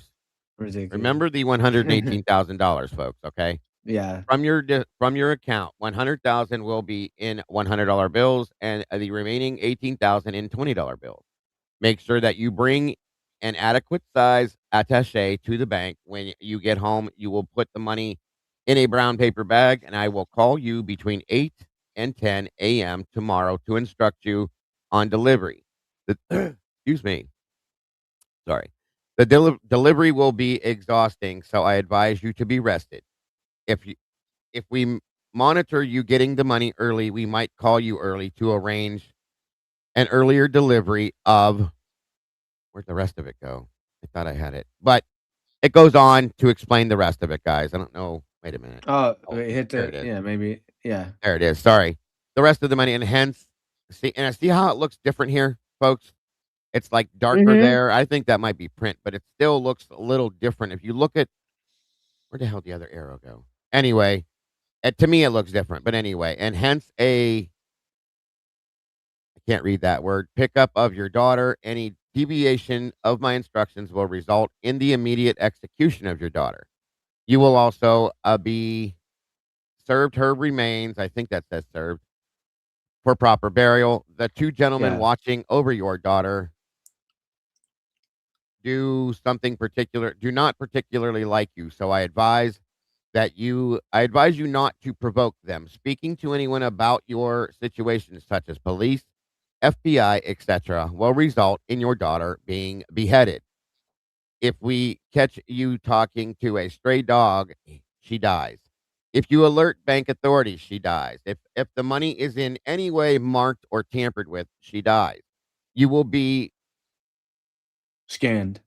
scanned for electronic devices, and if any are found, she dies. You can try to deceive us, but be warned that we are familiar with law enforcement countermeasures and tactics. You stand a 99% chance of killing your daughter if you try to outsmart us. Follow our instructions. And it was stated that I remember reading on it where they believed that the way this was written was to make people believe that these were foreign terrorists per se that were doing this, okay, based on certain things they said and blah blah blah. Right. I don't believe that at all. I never have. No. I think this is somebody that was local to the United States, and it was written in that aspect on purpose to make it seem that the whole beheaded thing. They said that's a Middle Eastern act that is done in certain situations, and what was one of the reasons why they believed that. So Click the arrow. I think there's a little Yeah, arrow click to the right next there. arrow. It sorry. should be one. Yeah. Yeah, that's the Correct. last There page. you go. And if you stand a 100%, I couldn't see. I need new glasses, guys. I'm sorry. I couldn't see the arrow. Chance. Yeah. 100% chance of getting her back. You and your family are under constant scrutiny as well as the authorities. Don't try to grow a brain, John. And see that right there, that takes Yeah. me away from the foreign terrorist theory because of Right. that statement. That's not something they Right. would Yep. say. Somebody would say like that. So, you are not the only one or the only You're not. at, Yeah. at You're not the only one around. I think it looks you're. like it says fat aunt You are brown. not So the don't only. Yeah. You are yeah, not the only fat cat around. Oh, there it fat is. cat. Thank you, Okay. Robin. Fat cat around. Yeah. Again, another statement that takes me away from the foreign side of Right. this. Right. So don't think that killing will be different. Don't underestimate us, John. Use that good Southern common sense of yours. It is up to you now, John. Victory SBTC. And then Yeah. There that was so takes us much back to the beginning. speculation that whoever wrote this had been kind of following like a script from a TV show or a movie Yes. Yeah. Yeah. because of all these dramatic references and Yes. Right. but you're right about that one line, Dago, that's a very personal thing. It sounds like someone who does not like John Right. and thinks that And John definitely is knows them. stupid. Yes. Yeah. It definitely takes me to it leads me to believe that these are people that at the very least, whoever this is knows John and Patsy Ramsey, in my opinion. And you notice, I believe that this person despises John Ramsey. Again, Yep. there's not one mention of Patsy in here in that aspect. They're No. attacking Right. his intelligence. They're attacking him in most aspects when they're writing what they're writing. And it's about him, I think. You know what I mean? So there again, I'll just say that. Let me see And now. Go ahead. I was just gonna say it's obviously someone who does not like the fact that he has money as far as the I'll be right back. fat cat remark. So obviously Definitely. whoever this is resents the fact that they, have money, which that kind of leads me away from Patsy because again, unless she's writing from a more dramatic following like a TV script or movies, maybe something she watched, she was only too happy that I'm sure that they had money.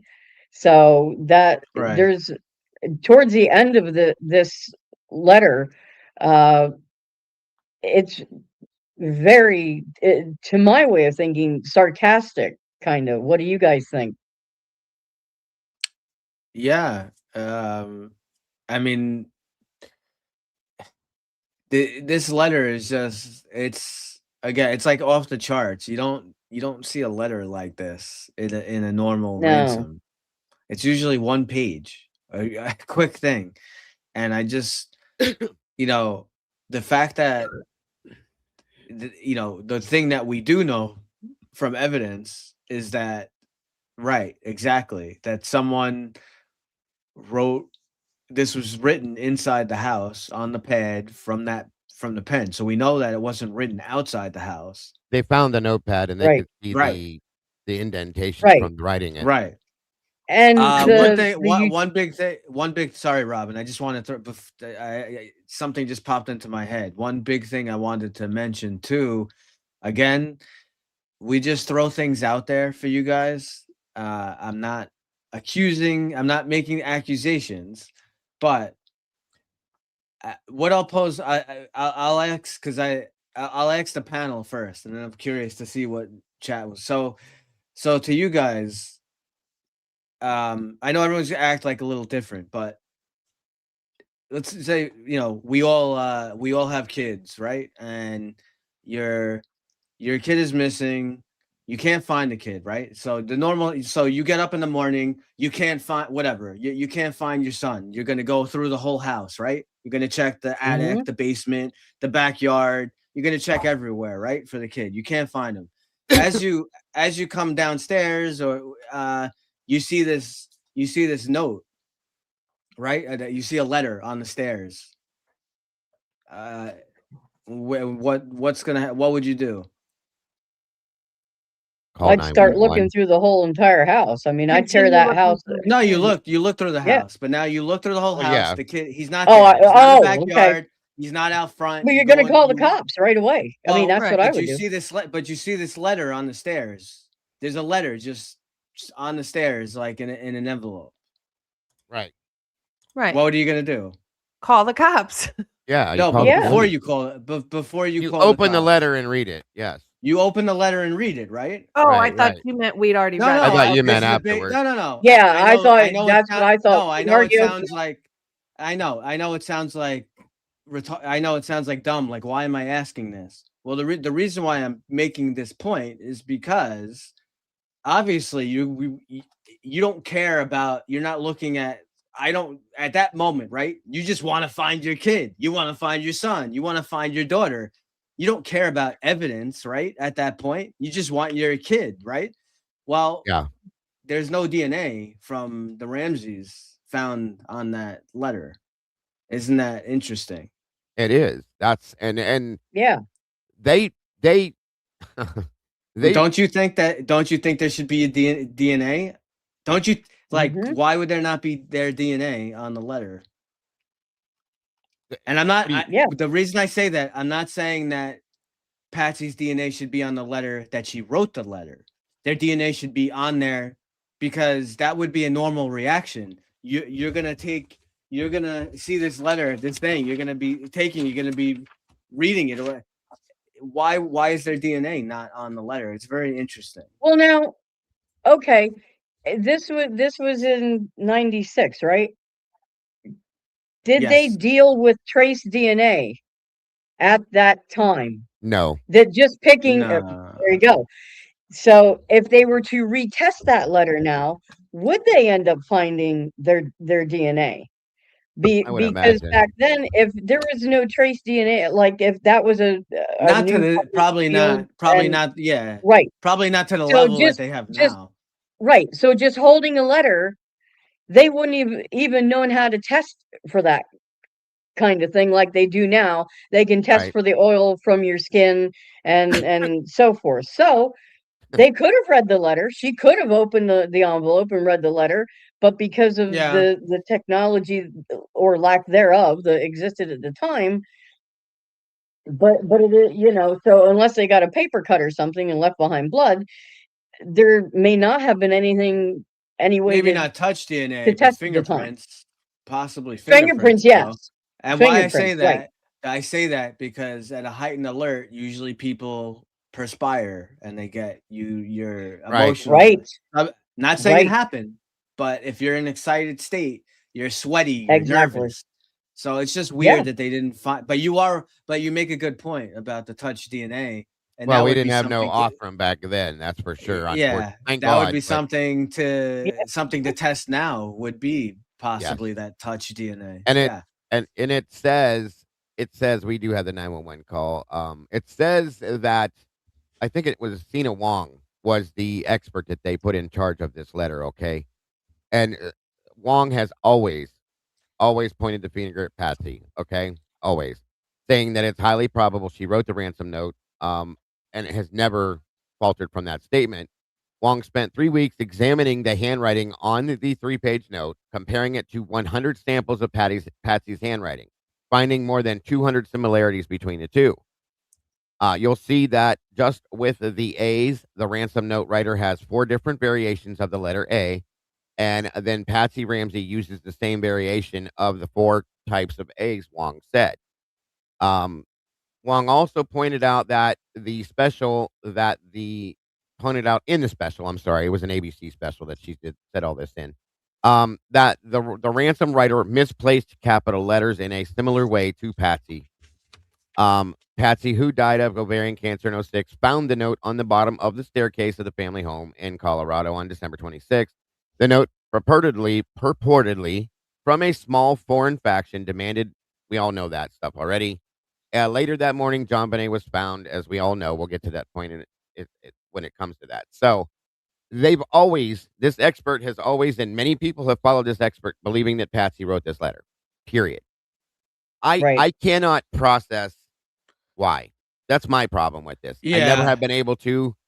I don't know, Robin or Logan, Well, any thoughts on she this wasn't at all? eliminated. Yeah, she wasn't eliminated by the experts when they did the grand jury and all that. It was Right. it was found to be inconclusive. So she wasn't. They didn't say that she wrote it, and they couldn't say that she didn't write it. It was kind of at that time. I know Yeah. that there's been an expert or two now that say, she wrote it or whatever. But at that time, it was inconclusive of what they got to.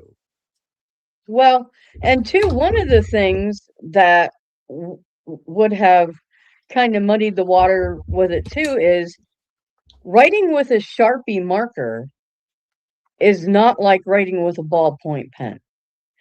And Right. so you may form your letters differently when you're using a writing instrument like that versus a ballpoint pen or a pencil, and it's something with a finer point. So because it was written, and the Sharpie was found there in the home. It was put Yeah. back with all the rest of the stuff. So Yeah. it Yeah. wasn't like this was something that the killer brought with them. Again, just like the notepad was Patsy's, the Sharpie was found there in the home. They apparently matched it to the particular marker.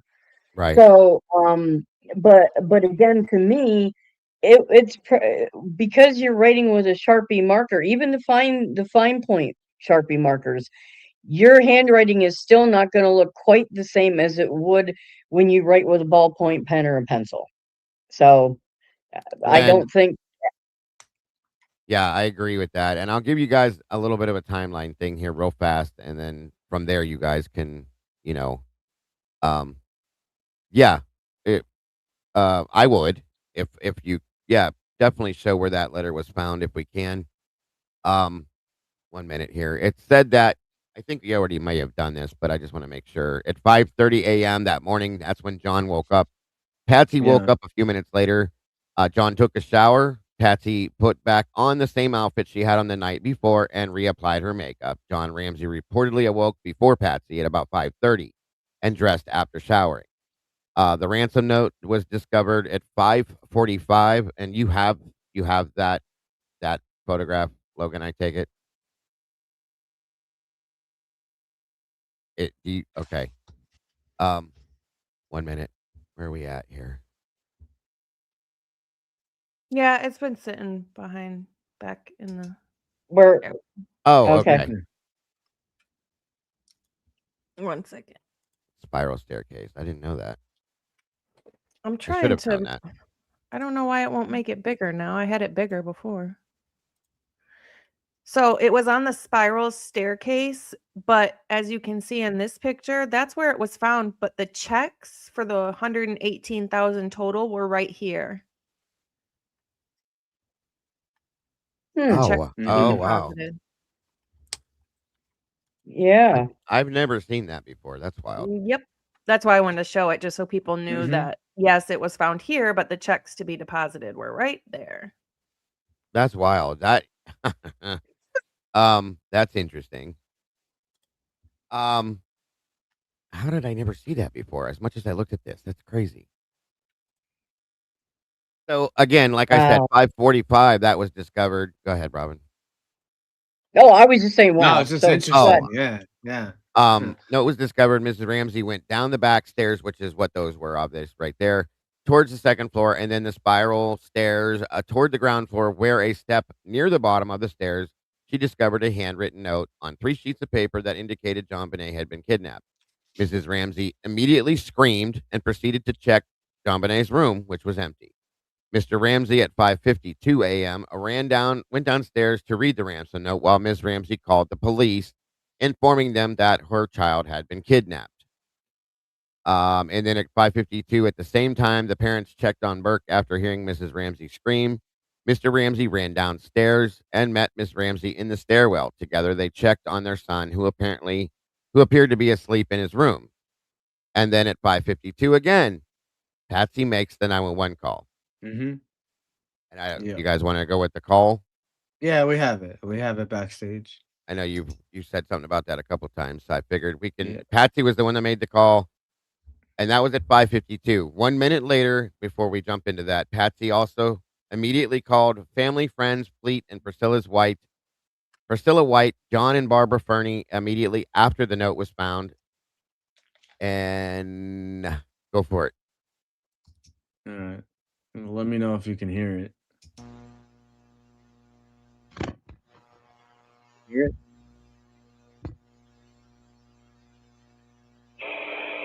911 emergency. Do you guys hear it or? Yeah, it just started. Police. What's going on? 5515th Street. What's going on there, ma'am? We have a kidnapping. Hi, please explain to me what's going on, okay? There's a note left and our daughter's gone. A note was left and your daughter is gone? How old is your daughter? 6 years old. She's gone. 6 years old. How long ago was this? I don't know. I just found the note. And my daughter's Does it say who took her? what? Does it say who took her? I don't know. There's a ransom note here. It's a ransom note? It says FBTC. Victory. Please. Okay, what's your name? Are you Patsy Ramsey, I'm the mother. Oh my God. Please. I'm sending an officer over, okay? Please. Do you know how long she's been No, gone? I don't. Please, we just got out. Is you on here? Oh my God, please. Okay, well, Please, somebody. I am, honey. Please. Take a deep breath, Please, okay? hurry. Patsy, Patsy.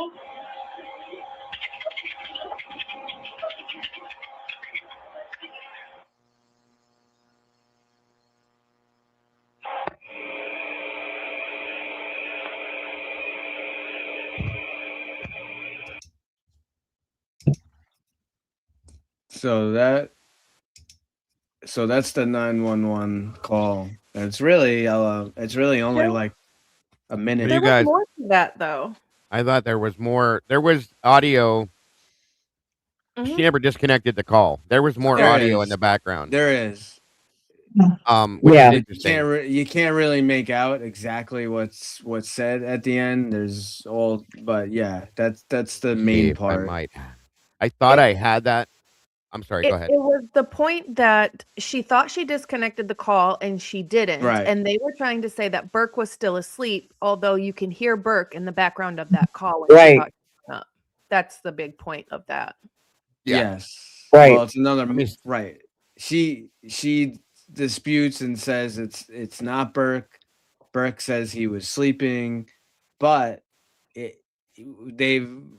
experts have kind of cleaned up the audio a little bit, and it's definitely a male voice, and it's not from John. It's not from Right. John Ramsey. So who's the other male that's there? It's Burke. And It's the- Burke's voice wouldn't be that deep at that age anyway. No, he right. was 9. Right. Yeah, he was 9. So it wasn't even like he had hit puberty yet. So I would like to know, like, okay, maybe is it a young boy's voice or is it a like older male's voice? And one of the things she said, I'll say this, the way she said, and this could just be me because I do true crime. I'm the mother. That's Yeah, something that I've always kind of maybe overly analyzed, I guess. Um, I don't know. I'm her mother is what I would have expected. She's my daughter.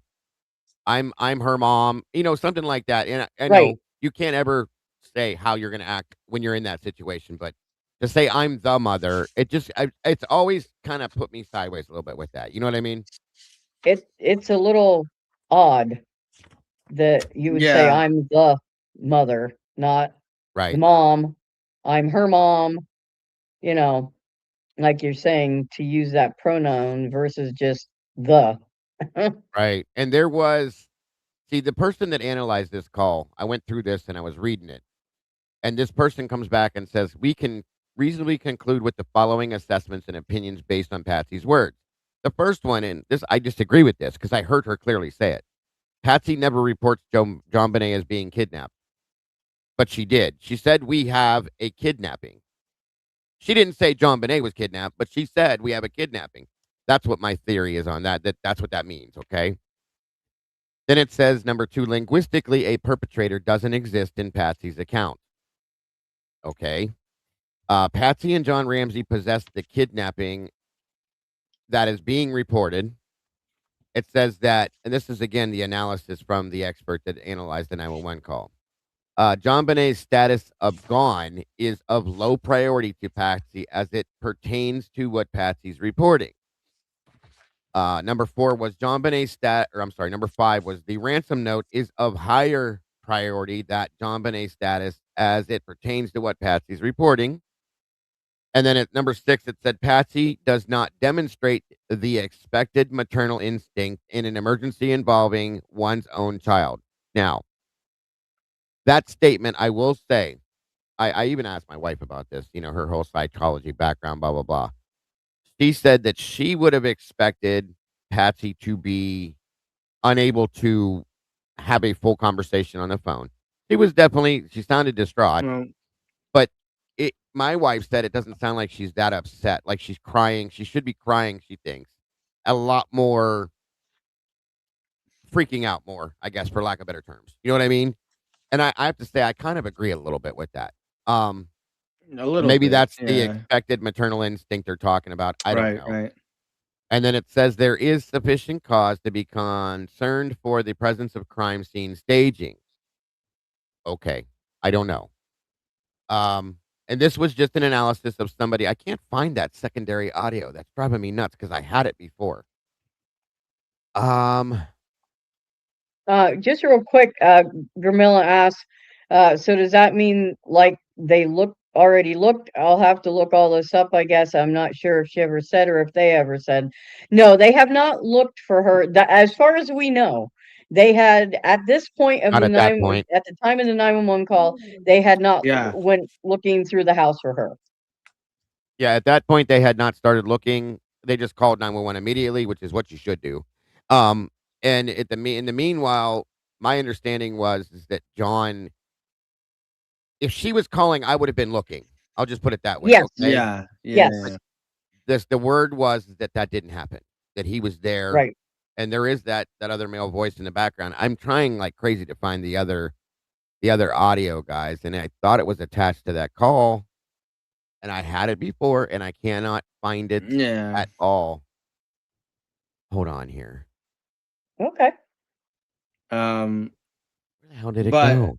make a key note that a behavioral analysis of 911 call, although everyone always wants to do it, it is limited. It's inherently limited. It can highlight patterns, stress markers, and oddities, but it cannot diagnose guilt or innocence by itself. So that is a key thing to keep in mind. Oh, wait a minute. Is this it? Right. It is just a very odd call to Yeah. me because I would have been like, you need to get somebody here quick. My daughter is missing. Well, We have looked, we cannot find her. There's this note here saying that she's been kidnapped. One thing I found was odd, that she thought to tell them the very ending, that the yeah, signature that was yeah, on the yeah. note. I got something on that. So yeah, so the main part of the call before she doesn't hang up at the end, it's a minute and 5 seconds. Yeah. You still trying to find it? I'm still looking. I had it Okay, like so 3 days ago, but yeah. So when That's okay. she opened yeah, so I'll talk about some of the parts that she spoke about.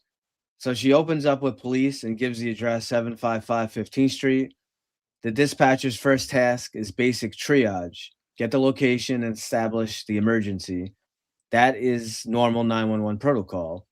Patsy does provide the address very clearly, which is behaviorally consistent with someone trying to trigger a fast response. From 5 to 12 I found seconds. it, I think. You got it? Yeah. Yeah, go ahead.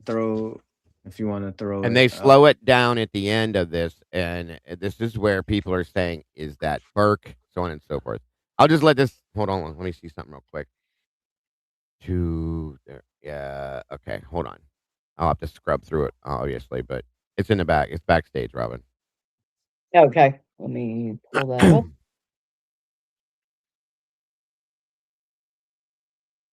Not Is that that one. the right one?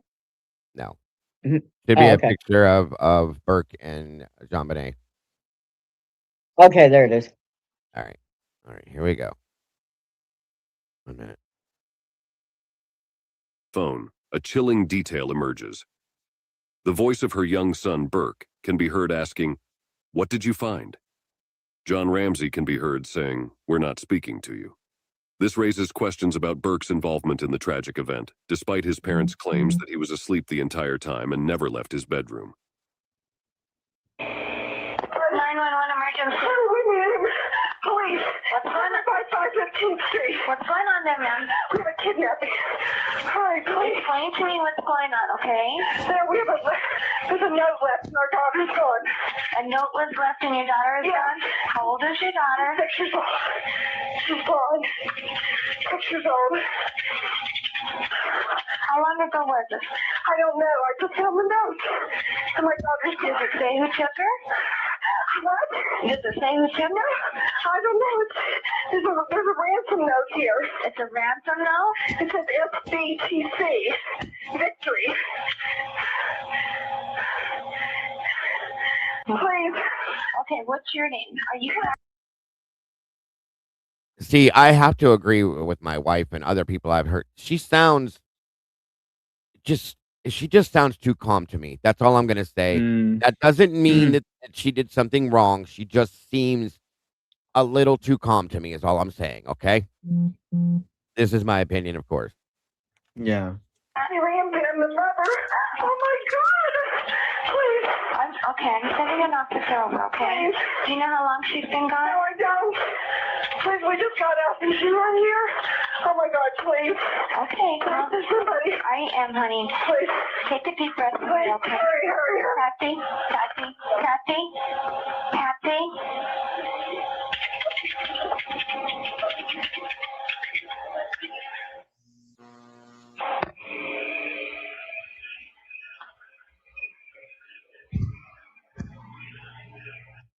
Patsy, Patsy.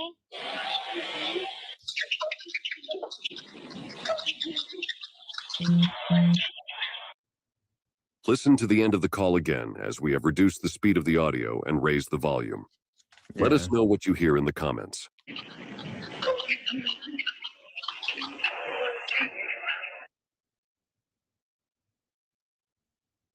The call again, as we have reduced the speed of the audio and raised the volume. Let us know what you hear in the comments. Comments.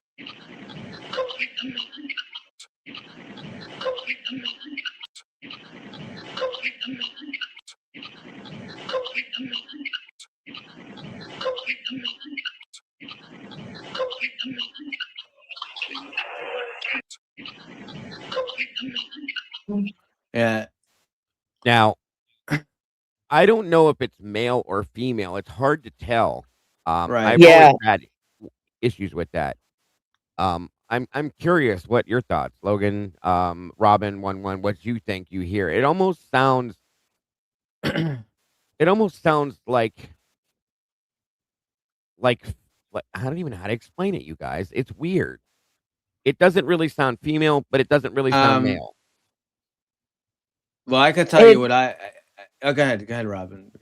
No, I was just gonna say, stupid StreamYard. I have trouble hearing stuff like this anyway. So, Yeah. I'm not really sure personally There's what other it is that I'm hearing. Yeah. There's some other people that like, I know we don't have it here, that have cleaned it up the end there. Yeah.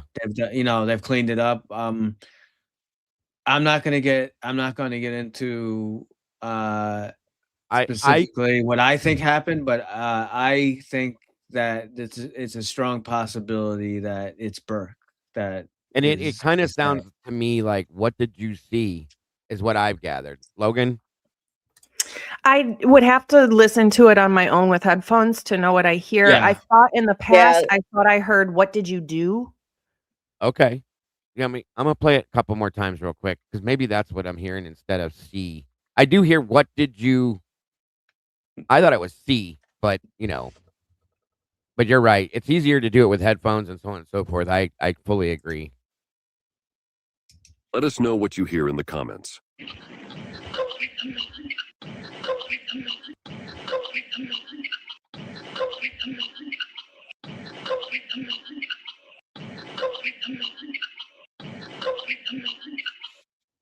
And it's weird because there's that background noise that's with it. You know what I mean? Yeah, So they it's say, very right. So they say that it's supposed to be. What did you find? That's what they're saying is said. See, the See, syllables don't match that for me. No, and it also doesn't sound like something. If it's supposed to be Burke, a 9-year-old boy, we all have to remember he was 9 years old at the time. This does not sound like something that a boy that. Now I could see, them saying, what is it, mommy? What is it, dad? What, or what? It But doesn't what sound like did a you 9-year-old find? boy either. Yeah, right. It does not. So If you watched anything that Burke did when he was younger, I think there were a couple interviews with him or something, right? Yeah. That does not sound like Burke to me. I don't know why. Mm. That's just me, guys. It doesn't mean it's not him. Okay. Right. It Right. sounds fabricated in that way. It's weird.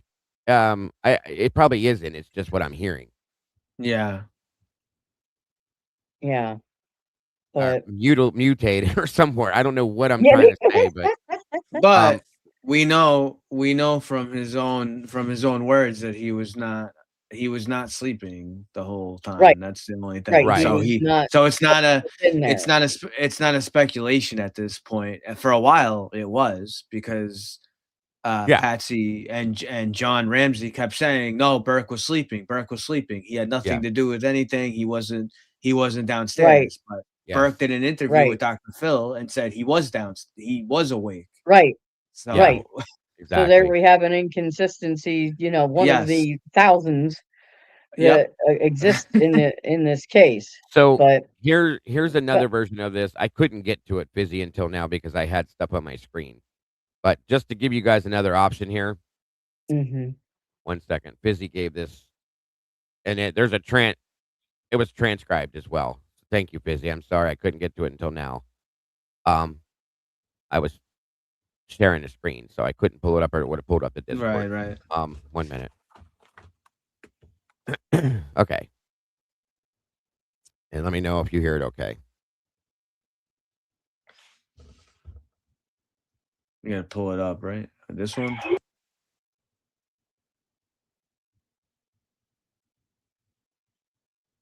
Ready to go? Yeah, go ahead. Right.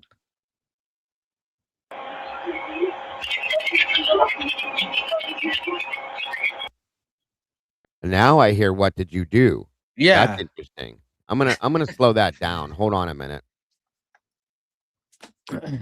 Let's go to there. See what happens. This is the part of doing these cases I love.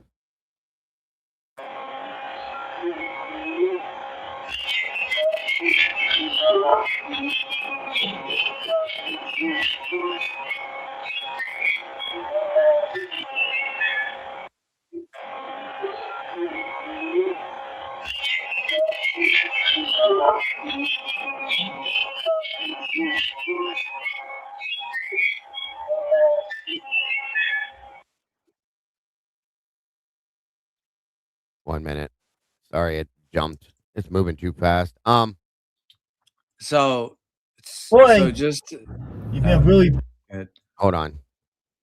Sorry, I got to.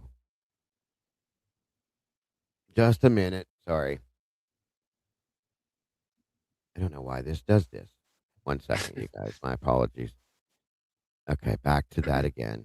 Go ahead, 1-1. I'll pull it back up. So what I was gonna say. So just the two things I know. So for those of you, like, we're not gonna get into a whole big thing now. I know we're basically No, Yeah. because we're about ready to at wrap the up end. for the night. But just to tell you the two things, those of you who don't really know the case, Logan mentioned it earlier. So again, I'm not going to go into a whole big thing with it, but just real quick, so I mentioned apparently John Bonet had an issue with wetting the bed. Now, is it possible that she wet the bed, and that is the, that's the scream that you heard? The Patsy was yelling at her. That's possible, definitely. Everything has to be perfect, so maybe maybe it didn't. Maybe it wasn't that, but it could be. You mean at midnight? What? You talking about the screen, the neighborhood at midnight? Yeah. That's a possibility. I'm not saying that that's what it is. The other one of the threads, just to kind of throw it at you guys, and I said Logan mentioned it earlier, which to me is a big issue. Okay, so we have confirmation now that Burke said he went downstairs and he was trying to look at the Christmas gifts and whatever. He was down there. So that's confirmation. It's from his mouth. Right. It's from him. It's Yep. not even a witness. It's him himself saying he went Right. down there. So he was down there. And that is Now- something we will. Yeah. Well, I was just gonna, we don't want to. no, I know, We but don't I want to just keep have to going touch too much it. on that. No, I know. I just have to touch on it because Logan mentioned it. I'm not gonna go into a whole big thing, but Right. The pineapple. Okay, Burke he had a dish of pineapple, and that pineapple. I don't know. I'm not gonna say that pineapple, but John Bonet and her family, right? They went out to the Whites. They went to a party. There was no pineapple. Okay. We have the account now that he's admitting that he went downstairs. Pineapple was undigested pineapple was found in the stomach contents of John Bonet. So if they know 100% that she did not get the pineapple from at the party at the Whites, the pineapple has to be from that somehow, but probably from what Burke had. The thread that's there is it possible that she tried to take some pineapple from Burke and he got mad? He had a tendency previously. I read it to you before. He was aggressive. He had hit her before with a golf club. That's what the housekeeper had said. Is it possible that he got mad that she took a piece of pineapple and he hit her with something? Possibly a flashlight, possibly something else. Right. And maybe Which we hit will her get too into hard. Right. next week. But Yeah, just wanted to throw it definitely. at you guys. And before we get out of here, I want to throw this at you guys one more time. Robin, if you don't mind pulling that back up, because I didn't get a chance to do what I was doing with it. So before we leave, I want to play this one more time for you guys, or just a couple, and then hold on to that. Is this the right one? Yeah, this is the one with the Okay. extra added enhanced audio, and it's just so fast, it was hard to hold on to, Yeah. and stop it from playing. So once I go with it, I'll control it better. So just listen to this again, and then tell me what you guys feel you're hearing. Maybe I will slow it just a tinge, maybe not as much as I did before. Like right to there. See if that makes a difference. All right, on we go.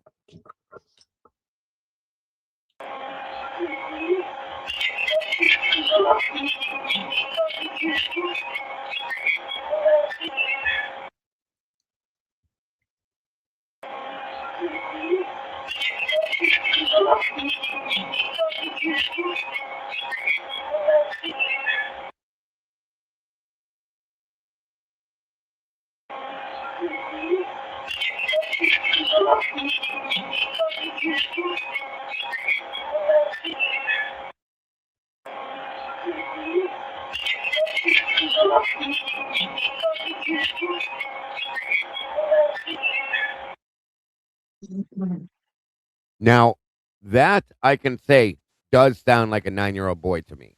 Okay. What did you do? I do hear that. I don't hear get it off me. Yeah.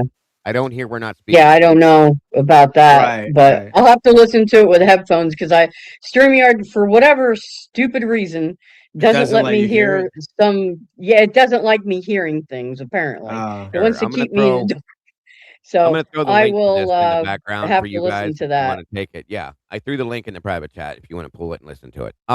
Awesome. So it's very interesting. So at this point, you guys, um, that's where we're at with this. Next Sunday, of course, we're gonna open up to more, obviously. Yep. When she was found, how she was found, all that fun stuff. Well, not Right. fun. I shouldn't say fun, but you know what I mean. Yes. We know what you mean. But it's a very Yeah. interesting situation. It's a very odd case. Yeah. Yes. And again, the handwriting stuff, all of that stuff is very interesting. How this is all Yeah, worked out. So definitely. Yeah, definitely. So, well, I think we will go ahead and close. We'll go ahead and do Dego 1-1. See if Logan is back. Poor Bronxy had to go, and then I'll close us out. So go ahead then there, Dego. What say you, sir, for your close? oh, first I should pull that down. So again, thank you guys for joining us tonight. This is a very, very interesting case. I hope you guys are getting the same thing out of it that we are. And maybe one of these days they will find the truth, the answers to who took this beautiful little girl's life. It's very intricate. There's a lot to it. And hopefully we're presenting it to you in a way that you guys appreciate and enjoy.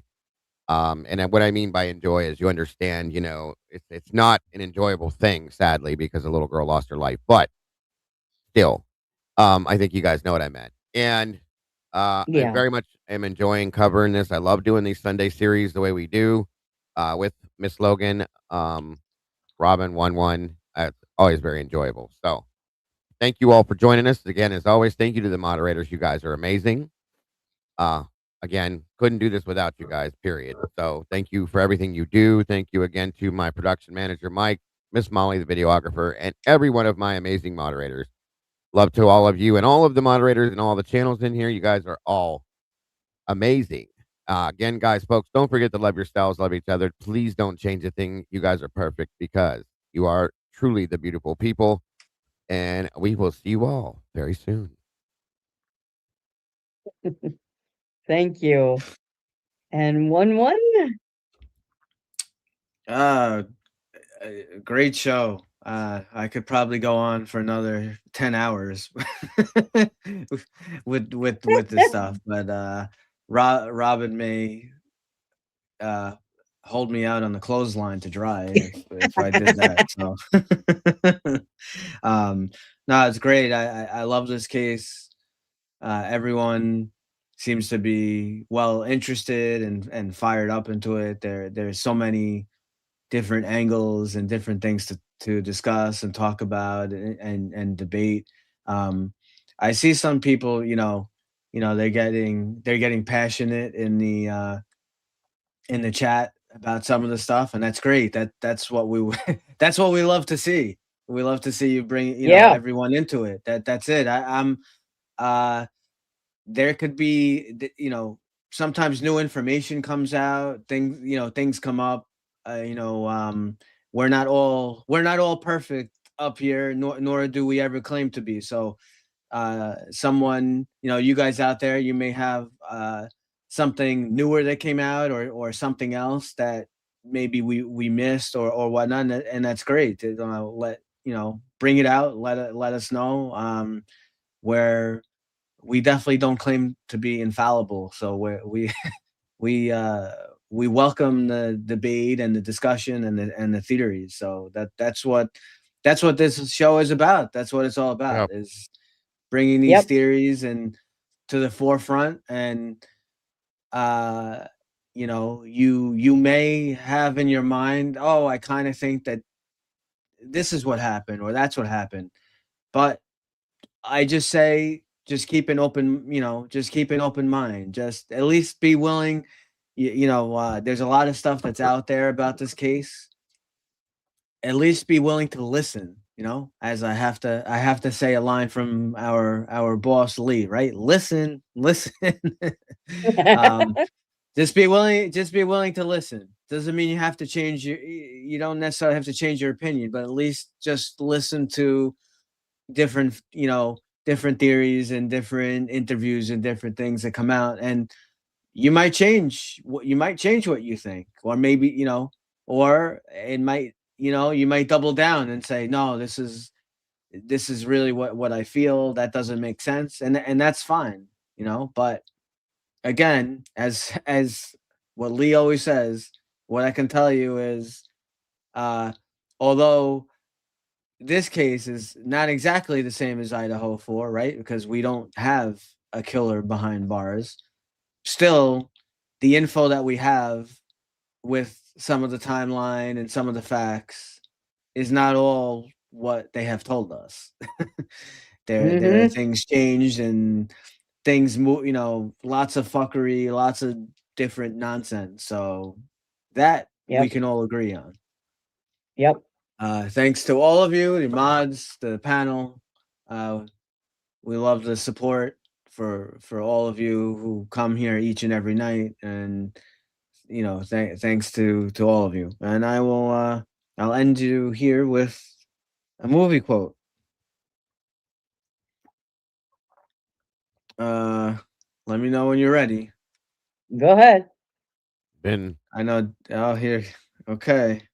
So there's two people talking. There's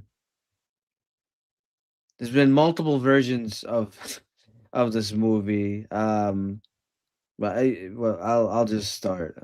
Okay. Hey man, you ever go in that slaughter room, or whatever they call it? The place where they shoot cattle in the head, and that big air gun? Oh, that gun's no good. I was in there once with my uncle. The old way, with a sledge. You see, that's way better. They die better that way. Well, how come? I thought the gun was better. Oh no. With the new way, people were put out of jobs. Did you do that?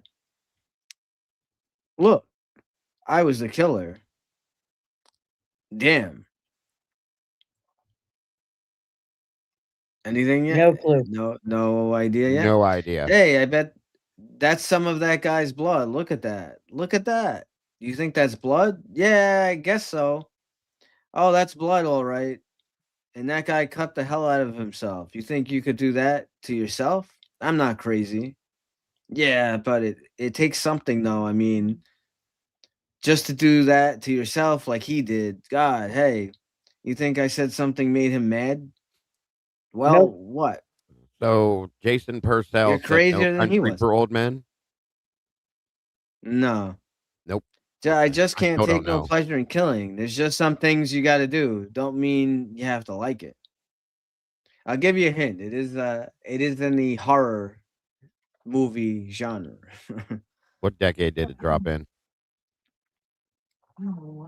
Texas Chainsaw Massacre. I will. Was that Essie?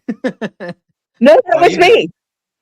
Is that right? Oh, you got it. You got it. You got I it. was going to say that and thought, no, they didn't have a conversation in there. Oh my God! Wow. Oh shit! I Good for can't you. believe I got Robin out that. of nowhere. Robin out of nowhere. Yeah, because he worked in a slaughterhouse. Absolutely. I'll be Yes. damned. Yeah. Good job, Okay. Robin. How about that? Oh my God, Good that's so job. funny. Good job. Absolutely. See, Great you job. can Oh get my them. gosh, I can't. Wow, I'm gonna write that. I gotta write that on the calendar. Remind me to write that on the calendar. I got Especially that movie. Oh my Because there's God. like 5 Oh, of them. that's so So funny. good job. Yeah. I love those movies. I do. So Definitely. that's what Yeah. started making it click. I was like, wait a minute. But anyhow, but that was so cool. It doesn't look like Logan's back. So if she comes back in the meantime, I know poor Bronxy was crossing his legs there. But Right. so I will go ahead and close us out. Thank you guys so much for coming out. We appreciate you so much when you show up for us live. We also appreciate it when you watch on the replay crew. So that is just as important. Please make sure that you like the video, you subscribe to all 3 channels. Make sure that you comment on the videos. That's also very, very helpful. And we love reading your comments, by the way. So, and we do try to get to Yes. them. So please make sure you comment. And we hope that you enjoyed the first episode in the look at this case. And we'll be back again with it next Sunday. We'll pick up kind of like right from the 911 call, and we'll maybe do a little recap, and then we'll kind of go on from there. And so we appreciate you all so much, and we'll be back tomorrow night like normal at 5 p.m. Pacific Standard Time and 8 p.m. Eastern Time. So you guys have been wonderful. Thank you for all the commenting in the chats. We absolutely love it. And I will say good night for Logan. Be kind to yourselves, but more importantly, be kind to your animals. So There you hope go. everyone has a wonderful night. Take care, Yeah. guys. Good night, everybody. Good night.